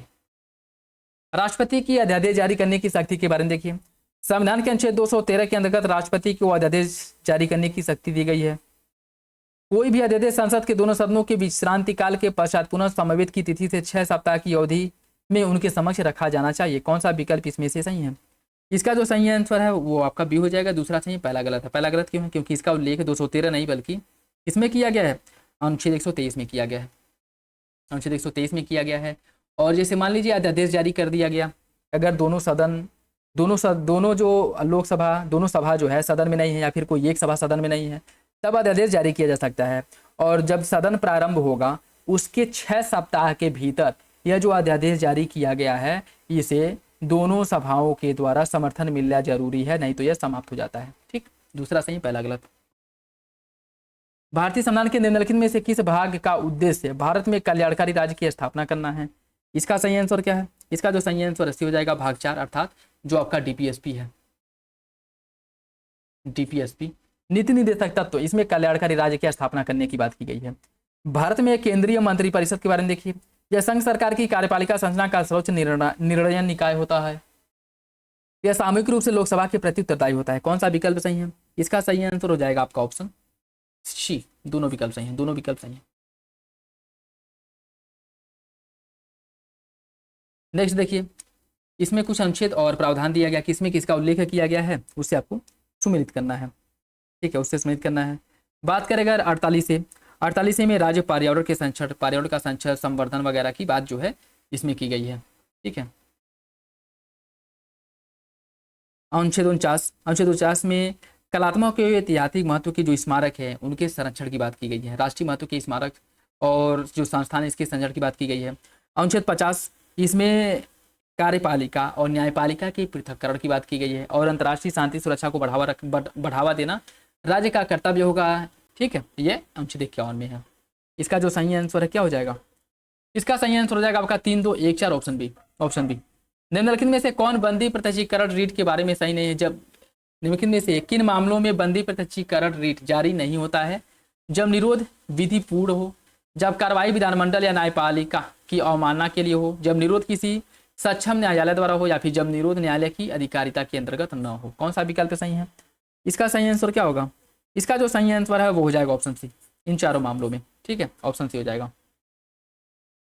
Next देखिए, अनुच्छेद 25 में किसका उल्लेख किया गया है। बात करें अगर अनुच्छेद 25 में, तो इसमें अंतःकरण की बात की गई है, ठीक है, अनुच्छेद 25 में अंतःकरण की बात की गई है, अर्थात इसमें अंतःकरण की स्वतंत्रता, किसी धर्म को अबाध रूप से मानने, उसका आचरण करने की बात की गई है, ठीक है, ठीक। और धार्मिक कार्यों के प्रबंधन की स्वतंत्रता जो है अनुच्छेद 26 में दी गई है, तो ये तो सही है। और अंतःकरण की स्वतंत्रता 25 में है, अंतःकरण की स्वतंत्रता ये आपका 25 में है। और अनुच्छेद 27 की बात करें, धर्म की अभिवृद्धि, मतलब धार्मिक जो कार्य हैं उनके लिए कोई कर लगाया नहीं जाएगा, या कर देने के लिए किसी को बाध्य नहीं किया जाएगा, ठीक है, ये 27 में किया गया है। और जो आपका 28 है, यह राज्य द्वारा जो वित्त पोषित, मतलब राज्य द्वारा अगर पैसे खर्च किए जा रहे हैं तो सभी धर्मों पर समान रूप से पैसे खर्च किए जाएंगे, ठीक है, किसी विशेष धर्म की उसके लिए जो है मतलब क्या कहते हैं, कर नहीं लगाया जाएगा, इसका उल्लेख जो है अनुच्छेद 27 में किया गया है। और जो है अनुच्छेद 28 है, इसमें ये कहता है कि राज्य द्वारा वित्त पोषित या फिर राज्य द्वारा संचालित जो शिक्षण संस्थान है, तो किसमें धार्मिक शिक्षा दी जा सकती है, किसमें नहीं दी जा सकती है, इसका उल्लेख अनुच्छेद 28 में मिलता है। जैसे मान लीजिए राज्य द्वारा संचालित शिक्षण जो संस्थान है उसमें धार्मिक शिक्षा नहीं दी जा सकती है। राज्य द्वारा अगर वित्त पोषित है, ठीक है, राज्य द्वारा वित्त पोषित मतलब कह सकते हैं कि पैसा दे करके, कुछ फंड दे करके उसको जो है संरक्षण दिया जा रहा है, तो वहां पे धार्मिक शिक्षा दी जा सकती है, लेकिन धार्मिक शिक्षा ग्रहण करने के लिए बाध्य नहीं किया जा सकता है, ठीक है। अगर जो लड़का है उसकी उम्र 18 वर्ष से कम है तो उसके अभिभावकों की अनुमति आवश्यक है धार्मिक शिक्षा देने के लिए, और 18 वर्ष से अगर अधिक है तो उसकी अनुमति से ही धार्मिक शिक्षा दी जा सकती है। और अगर किसी निजी संस्थान द्वारा कोई शिक्षण संस्थान संचालित किया जा रहा है तो वहाँ पे धार्मिक शिक्षा दी जा सकती है, और धार्मिक शिक्षा ग्रहण करने के लिए बाध्य भी किया जा सकता है। ये मेजर अंतर है, याद रखिएगा, टोटल 3 है, और किस में शिक्षा दिया जा सकता है, किस में नहीं दिया जा सकता है, इसकी बात की गई है, ठीक है। तो इसका जो सही आंसर है वो क्या होना चाहिए, इसका सही आंसर होना चाहिए आपका option 3, 2, 1, 4 option B, option B. भारत में मूल अधिकारों के निलंबन के बारे में देखिए, मूल अधिकारों को कार्यपालिका के किसी भी साधारण आदेश द्वारा निलंबित नहीं किया जा सकता।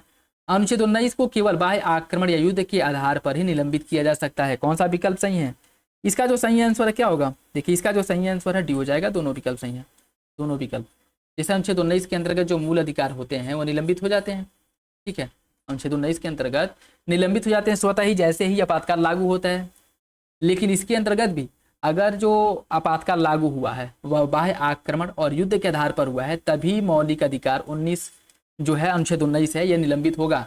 अगर सशस्त्र विद्रोह के आधार पर जो आपातकाल वो लागू किया गया है तो उसमें अनुच्छेद 19 निलंबित नहीं होगा, ठीक है। जैसे आपातकाल जो है वो किन आधारों पर लागू होता है, बाह्य आक्रमण, युद्ध या फिर सशस्त्र विद्रोह, इन 3 आधारों पर लागू होता है। ये 2 आधार अगर हैं तब तो अनुच्छेद 19 निलंबित होगा। अगर जो है इन दोनों आधारों को छोड़ करके सशस्त्र विद्रोह के आधार पर आपातकाल लागू किया गया है तब उस कंडीशन में अनुच्छेद 19 में दिए गए मौलिक अधिकार निलंबित नहीं होंगे, ठीक है, ये इंपॉर्टेंट याद रखेगा। और इसका जो निलंबन होता है, जो स्वतः ही निलंबित होता है, इसका उल्लेख किस में किया गया है, अनुच्छेद 358 में किया गया है, ये भी याद रखिएगा। और आपातकाल लागू होने के बाद अगर राष्ट्रपति को ऐसा लगता है कि जो अन्य मौलिक अधिकार हैं उनका भी निलंबन किया जाना चाहिए, तो राष्ट्रपति अनुच्छेद 20 और अनुच्छेद 21 को छोड़ करके अन्य जो मौलिक अधिकार हैं उनका निलंबन कर सकता है। और इसका उल्लेख किस में किया गया है? अनुच्छेद 359 में किया गया है। तो यह जो है याद रखिएगा, अगर क्वेश्चन बहुत ट्रिपिकल बनाया तो इस तरह के क्वेश्चन पूछ सकता है। ठीक है, सही आंसर डी हो जाएगा। नेक्स्ट देखिए, इसमें कुछ संविधान संशोधन दिए गए हैं और उसे आपको सम्मिलित करना है। 36वां संविधान संशोधन 1975, ये सिक्किम को भारत में शामिल किया गया था। ठीक है, बात बिल्कुल ठीक है। 42वां संविधान संशोधन 1976, मूल कर्तव्यों को शामिल किया गया। 44वां संविधान 1978, संपत्ति के मूल अधिकार को इससे बाहर कर दिया गया। 61वां संविधान संशोधन, मतदाता। ठीक है, सब सही है। सही आंसर क्या हो जाएगा? इसका जो सही आंसर है वो हो जाएगा आपका ऑप्शन, एक सेकेंड, इसमें क्या है, कौन सही सम्मिलित नहीं है। 44वां संविधान संशोधन, संपत्ति के अधिकार को मूल अधिकार के रूप में, देखिए यही जो है क्वेश्चन बहुत अच्छे से पढ़ा करें। ये 44वां संविधान संशोधन 1978 द्वारा जो संपत्ति का मूल अधिकार था, इसको मूल अधिकार की सूची से बाहर हटाया गया था, न कि संपत्ति के अधिकार को मूल अधिकार बनाया गया था। ठीक है, तो यही गलत है। अनिवासी भारतीय एनआरआई के बारे में देखिए, पूर्ववर्ती वित्तीय वर्ष के दौरान लगभग 365 दिनों से कम समय के लिए भारत में निवास करना होगा उसे। रोजगार के उद्देश्य से भारत से बाहर गए व्यक्ति या भारत से बाहर निवास करने वाला व्यक्ति प्रवासी अर्थात एनआरआई कहलाता है। कौन सा विकल्प इसमें सही है? इसका जो सही आंसर है क्या हो जाएगा? इसका सही आंसर हो जाएगा ऑप्शन डी, दोनों विकल्प सही है। निम्नलिखित में से कौन सा प्रावधान कनाडा के संविधान से नहीं लिया गया है? केंद्र की अवशिष्ट शक्तियां, केंद्र द्वारा राज्य में राज्यपालों की नियुक्ति, सर्वोच्च न्यायालय की परामर्शदायी अधिकार, संसद के दोनों सदनों की संयुक्त बैठक। कौन जो है कनाडा के संविधान से नहीं लिया गया? इसका सही आंसर डी हो जाएगा। दोनों सदनों की संयुक्त बैठक कहाँ से लिया गया है? ये ऑस्ट्रेलिया के संविधान से लिया गया। ठीक है, कौन सा विकल्प सही नहीं है? गांधीवादी योजना श्रीमान नारायण अग्रवाल, सर्वोदय योजना जयप्रकाश नारायण, जन योजना एम.एन. रॉय और विश्वेश्वरैया योजना घनश्याम दास बिड़ला। कौन सा विकल्प गलत है? इसका जो सही आंसर क्या होगा? इसका सही आंसर हो जाएगा ऑप्शन डी, डी गलत है, बाकी विकल्प सही है। ठीक है, विश्वेश्वरैया योजना की बात करें तो यह जो है विश्वेश्वरैया द्वारा अपनी पुस्तक प्लान्ड इकोनॉमी फॉर इंडिया में इसका उल्लेख किया गया है और यह योजना संरचित आर्थिक विकास की दिशा में एक अग्रणी प्रयास है। सही आंसर क्या हो जाएगा? Option D. नीति आयोग के बारे में देखिए, यह ऊर्ध्वाधर उपागम का अनुसरण करता है। यह नीतियों के कार्यान्वयन हेतु राज्यों को धन का आवंटन कर सकता है। कौन सा विकल्प इसका सही है? इसका जो सही आंसर है वो हो जाएगा ऑप्शन सी, दोनों विकल्प गलत है। यह ऊर्ध्वाधर उपागम, यहाँ देखिए टॉप टू डाउन अप्रोच, यह गलत है। जो नीति आयोग है यह डाउन टू टॉप अप्रोच पर कार्य करता है, नीचे से ऊपर उठने की बात करता है, ना कि ऊपर से नीचे जाने की बात करता है। ठीक है, तो यह डाउन टू टॉप है, ना कि टॉप टू डाउन है, तो ये गलत हो जाएगा। और इसके द्वारा धन का आवंटन थोड़ी किया जाता है, इसके द्वारा धन का आवंटन थोड़ी किया जाता है। यह परामर्शदायी है और केंद्र राज्य के बीच में जो है किसी भी योजना के कार्यान्वयन के लिए वे दिशा निर्देश देता है। ठीक है, वो योजना कैसे कार्य कर रही है उसकी समीक्षा करता है, ठीक, न कि फंड का आवंटन करता है। तो दोनों विकल्प गलत हो जाएंगे। प्रथम पंचवर्षीय योजना के बारे में देखिए, प्रथम पंचवर्षीय योजना हैराड डोमर मॉडल पर आधारित थी और इसमें मुख्य रूप से अर्थव्यवस्था के प्राथमिक क्षेत्रों पर विकास ध्यान दिया गया था। कौन सा विकल्प सही है? इसका सही आंसर ये हो जाएगा, दोनों विकल्प सही है, दोनों विकल्प सही हो जाएगा। आरबीआई के बारे में देखिए, आरबीआई के कार्यों के बारे में कौन सा विकल्प सही है? नवीन मुद्रा का निर्गमन, ऋण का नियंत्रण, अंतिम ऋणदाता। कौन सा विकल्प सही है? इसका जो सही आंसर है वो हो जाएगा ऑप्शन बी, तीनों विकल्प सही है। नवीन मुद्रा मतलब नवीन करेंसी जो जारी करने का अधिकार है आरबीआई के पास है। यह ऋण का नियंत्रण भी करता है। ठीक है, विभिन्न जो अपने हथकंडे हैं उसके माध्यम से, जैसे रेपो दर, रिवर्स रेपो दर हो गया, ठीक है, एमएसएफ हो गया, एसएलआर हो गया, सीआरआर हो गया, इन सब के माध्यम से जो है यह ऋण का नियंत्रण करता है। ठीक है, कि ऋण अधिक बैंकों के माध्यम से दिया जाएगा कि कम दिया जाएगा। ठीक, यह अंतिम ऋणदाता है, जाहिर सी बात है, अगर जो बैंक दिवालिया होने की कगार पर है उनको ऋण नहीं मिल रहा है तो अंतिम रूप से वो किसके पास जाएंगे? आरबीआई के पास जाएंगे। तो तीनों विकल्प सही हो जाएगा। क्षेत्रीय ग्रामीण बैंक आरआरबी के बारे में देखिए, क्षेत्रीय ग्रामीण बैंकों की स्थापना 1975 में हुआ था, ये बात तो बिल्कुल ठीक है। और इसमें केंद्र की सरकार की हिस्सेदारी 50%, राज्य की 35% और प्रायोजक बैंक की 15% होती है। कौन सा विकल्प इसमें से सही है? इसका जो सही आंसर है क्या हो जाएगा? देखिए, इसका सही आंसर होगा सी, पहला सही है लेकिन दूसरा गलत है। क्यों? केंद्र सरकार की हिस्सेदारी इसमें 50% होती है, बात बिल्कुल ठीक है, लेकिन राज्य सरकार की हिस्सेदारी और प्रायोजक बैंक की हिस्सेदारी ये गलत दिया है। प्रायोजक बैंक की हिस्सेदारी कितनी होती है? प्रायोजक बैंक की हिस्सेदारी 35% होगी और जिस राज्य में जो क्षेत्रीय ग्रामीण बैंक की स्थापना किया जा रहा है इसकी हिस्सेदारी उस राज्य की 15% होती है। तो दूसरा गलत हो जाएगा। सार्वफेजी अधिनियम के बारे में देखिए, सरकारी बैंक इस अधिनियम के अंतर्गत नहीं आते हैं। इससे बैंकों को न्यायालय के हस्तक्षेप से गिरवी रखी गई संपत्ति की नीलामी करने की अनुमति मिलती है। कौन सा विकल्प सही है सारफेजी एक्ट के बारे में? इसका जो सही आंसर हो जाएगा ऑप्शन बी। ऑप्शन बी, दोनों विकल्प इसके बारे में गलत है। सारफेजी अधिनियम लागू जो हुआ था 2020 में, इसमें न्यायालय के निर्णय के बाद सारफेजी अधिनियम के प्रावधान केवल वाणिज्यिक बैंकों पर ही नहीं बल्कि सहकारी बैंकों पर, मतलब जो वाणिज्यिक बैंक है सहकारी बैंक है इन दोनों पर लागू होगा, तो ये आपका गलत हो जाएगा। और दूसरे की अगर हम बात करें ऑप्शन दो जो दो है, इस अधिनियम में बैंक और वित्तीय संस्थानों को न्यायालय के हस्तक्षेप की आवश्यकता के बिना संपार्श्विक रूप से गिरवी रखी गई आवासीय या फिर वाणिज्यिक संपत्तियों की नीलामी करने का प्राधिकार अर्थात अधिकार दिया गया है। तो सही आंसर बी है, दोनों गलत है। सांविधिक तरलता अनुपात एसएलआर, एसएलआर के बारे में देखिए, जो स्टेटुअरी लिक्विडिटी रेशियो है इसके बारे में, एसएलआर की अधिकतम सीमा 25% हो सकती है। इसे आरबीआई द्वारा तिमाही आधार पर संशोधित किया जाता है। कौन सा है विकल्प इसके बारे में सही है? इसका जो सही आंसर है वो हो जाएगा ऑप्शन बी। दूसरा सही है, पहला गलत है। पहला गलत है। एसएलआर की अगर हम बात करें, एसएलआर की वर्तमान नियमों के अनुसार एसएलआर की जो अधिकतम सीमा है यह 40% है, न कि 25%। ठीक है, तो पहला गलत है, दूसरा सही। निम्नलिखित में से कौन सा प्रत्यक्ष कर का उदाहरण नहीं है? संपदा शुल्क, प्रतिभूति लेन देन, कॉर्पोरेट टैक्स या फिर वैट वैल्यू एडिड टैक्स। कौन इसमें से प्रत्यक्ष कर का उदाहरण नहीं है? इसका सही आंसर डी हो जाएगा। वैट जो है यह इनडायरेक्ट अप्रत्यक्ष कर है। ठीक, ऑप्शन डी। मुद्रास्फीति के प्रकार और विवरण दिया है। श्रृंखलाबद्ध मुद्रास्फीति, श्रृंखलाबद्ध मुद्रास्फीति की अगर हम बात करें, क्वेश्चन नंबर 107, श्रृंखलाबद्ध मुद्रास्फीति जो है यह आपका प्रतिवर्ष 3% से अगर कम रहती तो इसे श्रृंखलाबद्ध मुद्रास्फीति कहा जाएगा। ठीक है, अगर 3% से कम होती है तो। और ट्रॉटिंग मुद्रास्फीति कब कहा जाएगा? जब वार्षिक मुद्रास्फीति की दर एकल अंक में होती है, जैसे 3% से लेकर के 9% के बीच में होती है, तब इसे ट्रॉकिंग मुद्रास्फीति कहेंगे। द्रुत मुद्रास्फीति किसे कहा जाएगा? जब प्रतिवर्ष 30 से लेकर के 100% की दर से मुद्रास्फीति बढ़ रही हो तब इसे द्रुत मुद्रास्फीति कहेंगे। और अति मुद्रास्फीति प्रतिवर्ष 50% से अगर अधिक है तो इसे कहा जाएगा। सही आंसर इसका क्या हो जाएगा? ऑप्शन है 2 4 3 1। निम्नलिखित में से कौन सी रिपोर्ट विश्व बैंक द्वारा प्रकाशित नहीं की जाती? World development report, global economic prospectus report, world economic outlook report या फिर इंडिया डेवलपमेंट रिपोर्ट। इसका प्रकाशन विश्व बैंक नहीं करता है। इसका सही आंसर क्या होगा? इसका सही आंसर सी हो जाएगा world economic outlook report. World economic outlook report किसके द्वारा जारी किया जाता है? या IMF द्वारा जारी होता है। ठीक है, इंटरनेशनल मॉनेटरिंग फंड द्वारा। निम्नलिखित में से किस पंचवर्षीय योजना का प्राथमिक उद्देश्य गरीबी हटाओ आत्मनिर्भरता प्राप्ति थी? किस पंचवर्षीय योजना का मुख्य उद्देश्य था? इसकी अगर हम बात करें, यह जो है 5वीं पंचवर्षीय योजना 1974 से 79, इसका मुख्य उद्देश्य था गरीबी हटाओ का नारा इसी में दिया गया था। वित्त वर्ष 2025 में भारत में वस्तु एवं सेवा का GST संग्रह के बारे में देखिए कितना हुआ था, ये आपको बताना है। कौन इसके बारे में सही है? ठीक है, देखिए वित्त वर्ष 25 में GST संग्रह में वित्त वर्ष 24 की अपेक्षा गिरावट हुआ। वित्त वर्ष 2025 में औसत मासिक GST संग्रह 95,000 करोड़ रुपए था। वित्त वर्ष 25 में GST संग्रह 22.08 लाख करोड़ रुपए, ये सर्वकालिक उच्च स्तर पर था।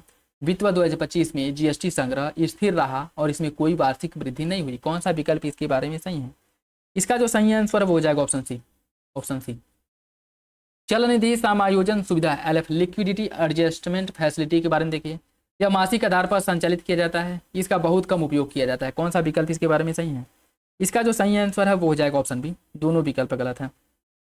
देखिए LF जो चल निधि समायोजन सुविधा है यह दैनिक आधार पर जारी होता है, न कि मासिक आधार पर, तो पहला आपका गलत हो गया।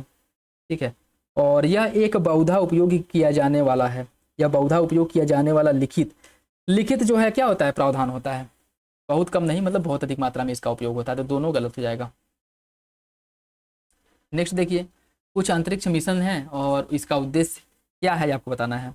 लुपेक्स मिशन, यह अगर हम बात करें लुपेक्स मिशन चंद्रमा के गुरुत्वाकर्षण का मानचित्र और आंतरिक संरचना का अध्ययन करना, पृथ्वी के निकट स्थित क्षुद्र ग्रह, अंतर्राष्ट्रीय अंतरिक्ष स्टेशन हेतु निजी चालक दल वाला भेजना, लैंडर और रोवर के साथ चंद्रमा के दक्षिणी ध्रुव क्षेत्र का अन्वेषण करना।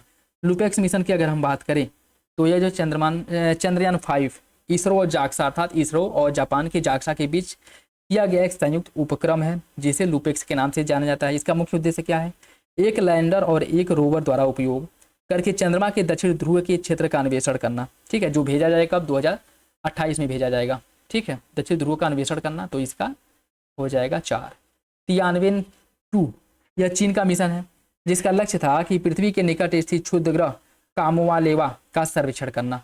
ठीक है, कामोवालेवा जो क्षुद्र ग्रह है इसका सर्वेक्षण करना। और एक्सियोम मिशन की बात करें, एक्सियोम मिशन जिसे एक्सियोम 4 मिशन के नाम से जाना जाता है, यह अंतर्राष्ट्रीय अंतरिक्ष स्टेशन के लिए एक निजी चालक दल था जिसे भेजा गया था, एक्सियोम मिशन। ठीक है, और GRAIL ग्रेल मिशन की अगर हम बात करें तो चंद्रमा के गुरुत्वाकर्षण का मानचित्रण और आंतरिक संरचना का अध्ययन करने के लिए इसे भेजा गया था। इसका जो सही आंसर है वो क्या हो जाएगा, सही आंसर हो जाएगा आपका 4 2 3 1 ऑप्शन डी। दोस्तों वीडियो अगर अच्छा लगे तो लाइक जरूर कर दिया करें, चैनल पर नया है तो सब्सक्राइब कर ले और अपने दोस्तों साथियों के साथ वीडियो जरूर शेयर कर दिया करें। और किसी भी क्वेश्चंस को लेकर के कोई डाउट हो, कंफ्यूजन हो, कमेंट बॉक्स में कमेंट करके पूछ सकते हैं, पता कर सकते हैं। ठीक है, बाकी जो लोग पेड ग्रुप ज्वाइन करना चाहते हैं डिस्क्रिप्शन बॉक्स में लिंक है, आकर के उसके बारे में जानकारी ले सकते हैं, नहीं तो कमेंट बॉक्स में कमेंट करके पूछ सकते हैं। ठीक है, नेक्स्ट देखिए ज्ञान पोस्ट सेवा के बारे में। यह गृहीय क्षेत्र के छात्रों को शैक्षिक छात्रवृत्ति प्रदान करने के लिए शिक्षा मंत्रालय द्वारा लॉन्च किया गया है और इसका उद्देश्य भारतीय डाक के माध्यम से अल्प लागत पर पुस्तक और अध्ययन सामग्री उपलब्ध कराना है। कौन सा विकल्प इसके बारे में सही है? इसका जो सही आंसर है वो हो जाएगा आपका ऑप्शन डी। दूसरा सही है, पहला गलत है। पहला गलत क्यों है? देखिए डाक विभाग द्वारा 1 मई 2025 को ज्ञान पोस्ट सेवा की शुरुआत की गई है, तो इसकी शुरुआत किसके द्वारा की गई है? यह जो है शिक्षा मंत्रालय द्वारा नहीं, डाक विभाग द्वारा इसकी शुरुआत की गई है, याद रखिएगा। ठीक, दूसरा सही है, पहला गलत। मई 2025 में निम्नलिखित में से किस राज्य को आधिकारिक रूप से भारत का पहला पूर्णतः साक्षर राज्य घोषित किया गया है? यह राज्य कौन सा है? यह राज्य है आपका मिजोरम। RODTEP की योजना के बारे में देखिए। इसे वाणिज्य एवं उद्योग मंत्रालय द्वारा लॉन्च किया गया है और इसके अन्य योजनाओं के अंतर्गत न आने वाले निर्यातों पर अंतर्निहित करों और शुल्कों की प्रतिपूर्ति की जाती है। कौन सा विकल्प इसका सही है? इसका जो सही आंसर है वो हो जाएगा ऑप्शन बी, दोनों विकल्प सही हैं। चिनाब नदी पर बने रेलवे ब्रिज के बारे में देखिए। यह विश्व का दूसरा सबसे ऊंचा रेलवे आर्च ब्रिज है। यह उधमपुर श्रीनगर बारामूला नई लाइन परियोजना का हिस्सा है। कौन सा विकल्प सही है? इसका जो सही आंसर है वो हो जाएगा ऑप्शन डी। दूसरा सही, पहला गलत है, क्योंकि यह विश्व का दूसरा नहीं बल्कि विश्व का पहला आर्च ब्रिज है। ठीक है, निम्नलिखित में से किस ग्लेशियर को मृत घोषित किया गया है? किस ग्लेशियर को मृत घोषित किया गया? वो है याला ग्लेशियर। याला ग्लेशियर को मृत घोषित किया गया और कहाँ पे है? हिंदुकुश हिमालय क्षेत्र में स्थित है। ठीक है, नेपाल की लांगटांग घाटी में स्थित है, जिसे मृत घोषित किया गया है। अगर देश पूछ ले तो याद रखिएगा नेपाल में है। IGLAS यह क्या है? IGLAS की अगर हम बात करें तो यह जो है एक कंधे से दागी जाने वाली वायु रक्षा मिसाइल है। ऑप्शन सी, ऑप्शन सी हो जाएगा। ठीक है, और यह beyond visual range short range air defence system है। Beyond visual range short range air defence system, option C. April 2025 में भारत तिब्बत सीमा पुलिस ITBP ने निम्नलिखित में से किस पर्वत पर चढ़ाई की थी? किस पर की गई थी? इनकी तरफ जो चढ़ाई की गई थी वो माउंट मकालू पर चढ़ाई की गई थी। ठीक है, माउंट मकालू पर, जो दुनिया का 5वां सबसे ऊंचा पर्वत है। IMDEX एशिया 2025 के बारे में देखिए। यह सिंगापुर में आयोजित एक समुद्री रक्षा प्रदर्शनी है। भारतीय नौसेना ने एक कॉर्वेट श्रेणी के युद्धपोत INS किल्टॉन के साथ इसमें पार्टिसिपेट किया था। कौन सा विकल्प इसके बारे में सही है? इसका सही आंसर सी हो जाएगा, दोनों विकल्प सही हैं, ऑप्शन सी। निम्नलिखित में से किस पुस्तक को 2025 का अंतर्राष्ट्रीय बुकर पुरस्कार प्राप्त हुआ है? किस पुस्तक को प्राप्त हुआ है? इसका जो सही आंसर है वो हो जाएगा ऑप्शन ए, हार्ट लैंप को, ऑप्शन ए। निम्नलिखित में से कौन सा स्वदेशी रूप से निर्मित एक anti submarine warfare shallow watercraft है जिसे भारतीय नौसेना में शामिल किया गया है? इसका जो सही आंसर है वो हो जाएगा आपका INS Arnala, option B, INS Arnala. Bhargavastra के बारे में देखिए। यह भारत की पहली माइक्रो मिसाइल प्रणाली है जिसे ड्रोन झुंड के खतरों को निष्प्रभावी करने के लिए विकसित किया गया और इसे DRDO द्वारा विकसित किया गया। कौन सा विकल्प इसका सही होगा? इसका सही आंसर हो जाएगा, पहला सही है लेकिन दूसरा गलत है। इसे DRDO द्वारा विकसित नहीं किया गया था। ठीक है, इसकी अगर हम बात करें, इसे इकोनॉमिक एक्सप्लोसिव लिमिटेड द्वारा विकसित किया गया है। ठीक है, पहला सही है, दूसरा गलत। निम्नलिखित में से किन व्यक्तियों को 58वां ज्ञानपीठ पुरस्कार दिया गया था? 58वां ज्ञानपीठ पुरस्कार जगत गुरु रामभद्राचार्य और गुलजार को दिया गया था, जो इसमें बहुत ज़्यादा चर्चा में है अपने कुछ अनैतिक और बड़बोले मतलब विचार के कारण। ज़्यादा ज्ञान होने के बाद भी जो है लोगों को एक क्या ही कहें कि अहंकारपूर्ण बातें करने लगते हैं, और इतने बड़े संत होने के बावजूद जो है उनसे ये अपेक्षा नहीं थी कि वो ऐसा सोचते हैं या फिर ऐसा कुछ वक्तव्य देंगे। क्या ही करेंगे। ऑपरेशन ओलिविया के बारे में देखिए। यह भारतीय वायुसेना द्वारा प्रतिवर्ष संचालित किया जाता है। इसका उद्देश्य ऑलिव रिडले कछुओं के लिए सुरक्षित निडन अर्थात नेस्टिंग जो है इसको सुनिश्चित करना। कौन सा विकल्प सही है?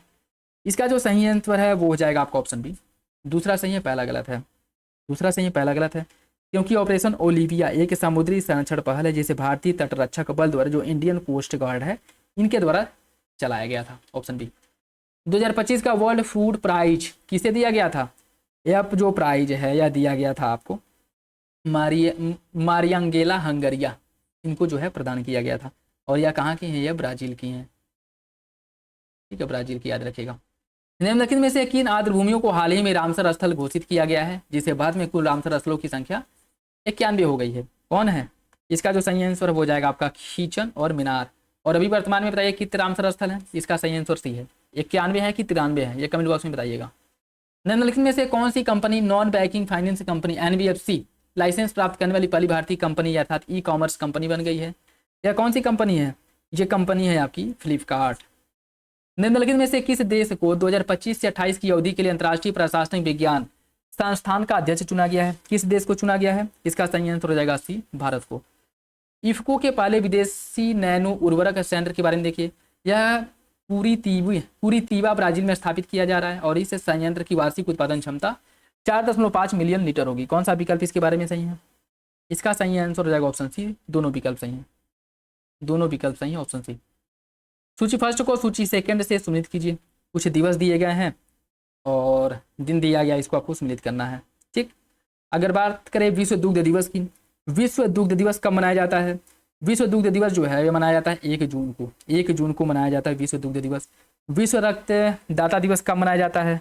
विश्व रक्तदाता दिवस मनाया जाता है आपको 14 जून को। विश्व शरणार्थी दिवस कब मनाया जाता है? विश्व शरणार्थी दिवस 20 जून को मनाया जाता है और विश्व मानवतावादी दिवस 21 जून को। सही आंसर इसका क्या हो जाएगा? 3, 1, 2, 4। एंटालिन जल विद्युत परियोजना के बारे में देखिए। यह अरुणाचल प्रदेश के दिबांग घाटी में है और यह 3097 मेगावाट की नदी आधारित जल विद्युत परियोजना है। इसका सही आंसर सी, दोनों विकल्प सही। याद रखिएगा अरुणाचल प्रदेश में है। ठीक है, एंटालिन जल विद्युत परियोजना। निम्नलिखित में से वैश्विक लैंगिक अंतराल रिपोर्ट 2025 के बारे में। भारत 148 देशों में 121वें नंबर पे है और राजनीतिक सशक्तिकरण रिपोर्ट में लैंगिक अंतर का मूल्यांकन करने वाले 4 प्रमुख आयामों में से एक है। कौन सा विकल्प सही है? इसका जो सही आंसर है वो हो जाएगा आपका ऑप्शन बी। दूसरा तो सही है, पहला गलत है। ठीक है, क्योंकि भारत की जो रैंकिंग है 121वीं नहीं है। भारत जो है 2025 में 148 देशों में 131वें नंबर पे है। ठीक, निम्नलिखित में से कौन सा राज्य नगर पालिका चुनाव में मोबाइल फोन आधारित ई वोटिंग का संचालन करने वाला पहला राज्य बन गया है? किसके द्वारा किया गया था? इसका जो सही आंसर है वो हो जाएगा ऑप्शन सी, बिहार द्वारा। स्वावलंबनी पहल के बारे में देखिए। इसे कौशल विकास एवं उद्यमिता मंत्रालय द्वारा नीति आयोग के सहयोग से शुरू किया गया है और इसका उद्देश्य दक्षिण भारत के उच्च शिक्षा संस्थानों में महिलाओं को सशक्त बनाना। कौन सा विकल्प इसके बारे में सही है? इसका सही आंसर ए हो जाएगा, पहला सही दूसरा गलत। क्योंकि दक्षिण भारत में नहीं, उत्तर भारत उत्तर कह रहे हैं, उत्तर पूर्व भारत अर्थात जो पूर्वोत्तर भारत है वहां पे महिलाओं को सशक्त बनाने से संबंधित है। नेक्स्ट देखिए, इसमें कुछ योजना और उद्देश्य दिया गया है और सूची फर्स्ट को सूची सेकंड से सम्मिलित करना है।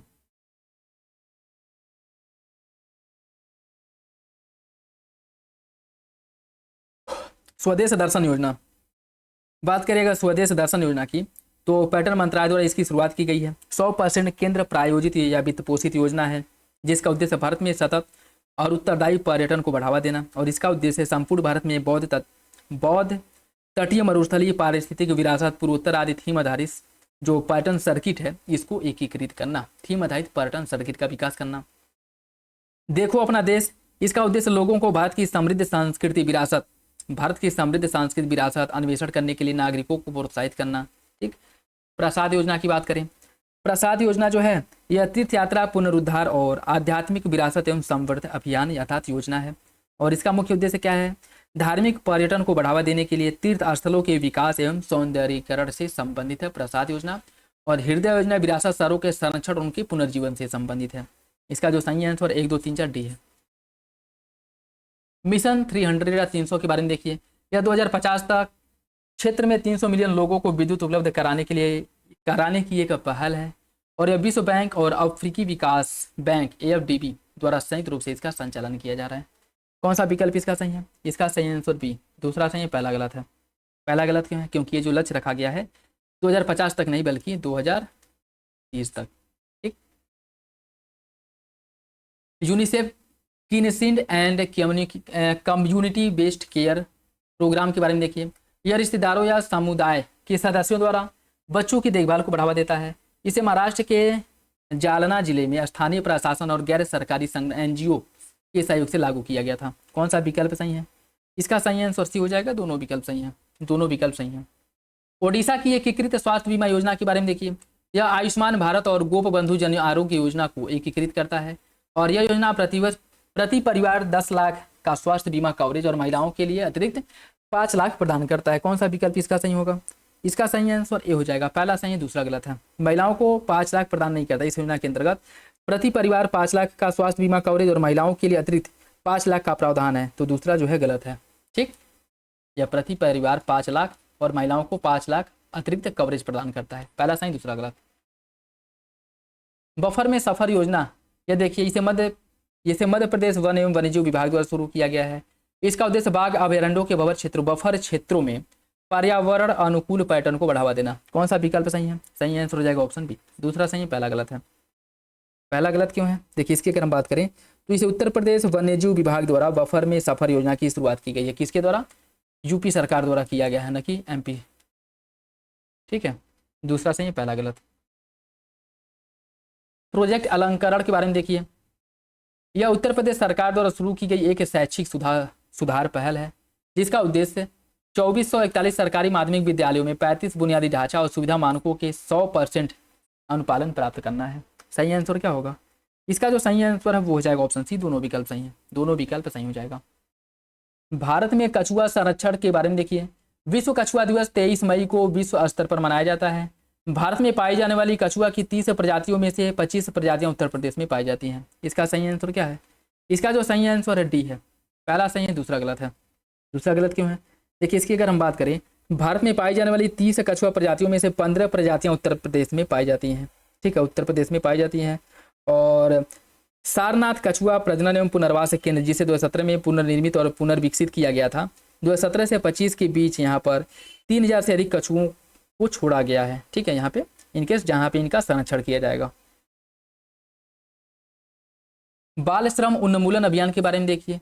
इसे उत्तर प्रदेश सरकार द्वारा 2029 तक बाल श्रम को समाप्त करने के लिए अभियान की शुरुआत की गई है। विश्व बाल श्रम निषेध दिवस प्रतिवर्ष 21 जून को मनाया जाता है। कौन सा विकल्प सही है? इसका सही आंसर बी है। दूसरा सही है, पहला गलत है। पहला गलत क्यों है? क्योंकि उत्तर प्रदेश सरकार द्वारा 2027 तक बाल श्रम को समाप्त करने का लक्ष्य रखा गया है। 2027 तक, ठीक है, न कि 29 तक, यह याद रखिएगा। सुचीला और उत्पाद, इसमें एक जिला एक उत्पाद को आपको सम्मिलित करना है। बागपत का एक जिला एक उत्पाद क्या है? बागपत का एक जिला एक उत्पाद की अगर हम बात करें तो यहाँ का है कृषि यंत्र एवं संबंधित उपकरण। अमरोहा का क्या है? अमरोहा का जो है मेटल एंड वुडन हैंडीक्राफ्ट, या अमरोहा का है एक जिला एक उत्पाद। और आगरा का एक जिला एक उत्पाद है सभी प्रकार के फुटवेयर। और एटा का है चिकोरी उत्पाद। सही आंसर इसका बी हो जाएगा। 4, 2, 3, 1। निम्नलिखित में से कौन 2025 में भारत के 86वें ग्रैंड मास्टर बने थे? भारत के 86वें ग्रैंड मास्टर कौन बना था? इसका सही आंसर आपका सी है, श्रीहरि LR, ऑप्शन सी।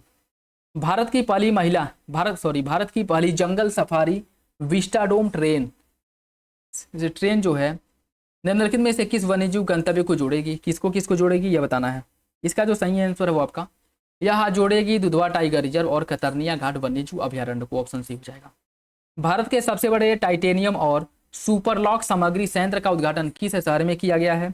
इसका उद्घाटन किया गया है लखनऊ में। ऑप्शन डी हो जाएगा, लखनऊ में। लांजिया साओरा जनजाति के बारे में देखिए। इनकी भाषा ऑस्ट्रो एशियाटिक भाषा कुल की मुंडारी भाषा साओरा है। साओरा जनजाति को मिजोरम की प्राचीनतम जनजातियों में से एक माना जाता है। इसका सही आंसर क्या है? इसका सही आंसर है ए। पहला सही है, दूसरा गलत है। दूसरा गलत क्यों है? क्योंकि इसकी अगर हम बात करें, यह कहाँ की जनजाति है? यह उड़ीसा के गंजाम जिले में मुख्य रूप से जनजातियां निवास करती हैं। ठीक है, पहला सही है, दूसरा गलत है। किस एक्सप्रेसवे पर भारतीय वायुसेना के लड़ाकू विमानों के लिए देश की पहली रात्रि लैंडिंग सुविधा उपलब्ध होगी? यमुना एक्सप्रेसवे, आगरा लखनऊ, गंगा एक्सप्रेस या फिर पूर्वांचल एक्सप्रेसवे? इसका सही आंसर क्या है? इसका जो सही आंसर हो जाएगा ऑप्शन सी, गंगा एक्सप्रेसवे पर। Option C. नेक्स्ट देखिए, और आज का लास्ट क्वेश्चन, चुनौतियां मुझे पसंद है किस भारतीय राजनेता की आत्मकथा है? चुनौतियां मुझे पसंद है आनंदीबेन पटेल, ऑप्शन बी, इनकी आत्मकथा है। ठीक है, तो सही आंसर इसका जो है वो आपका बी हो जाएगा।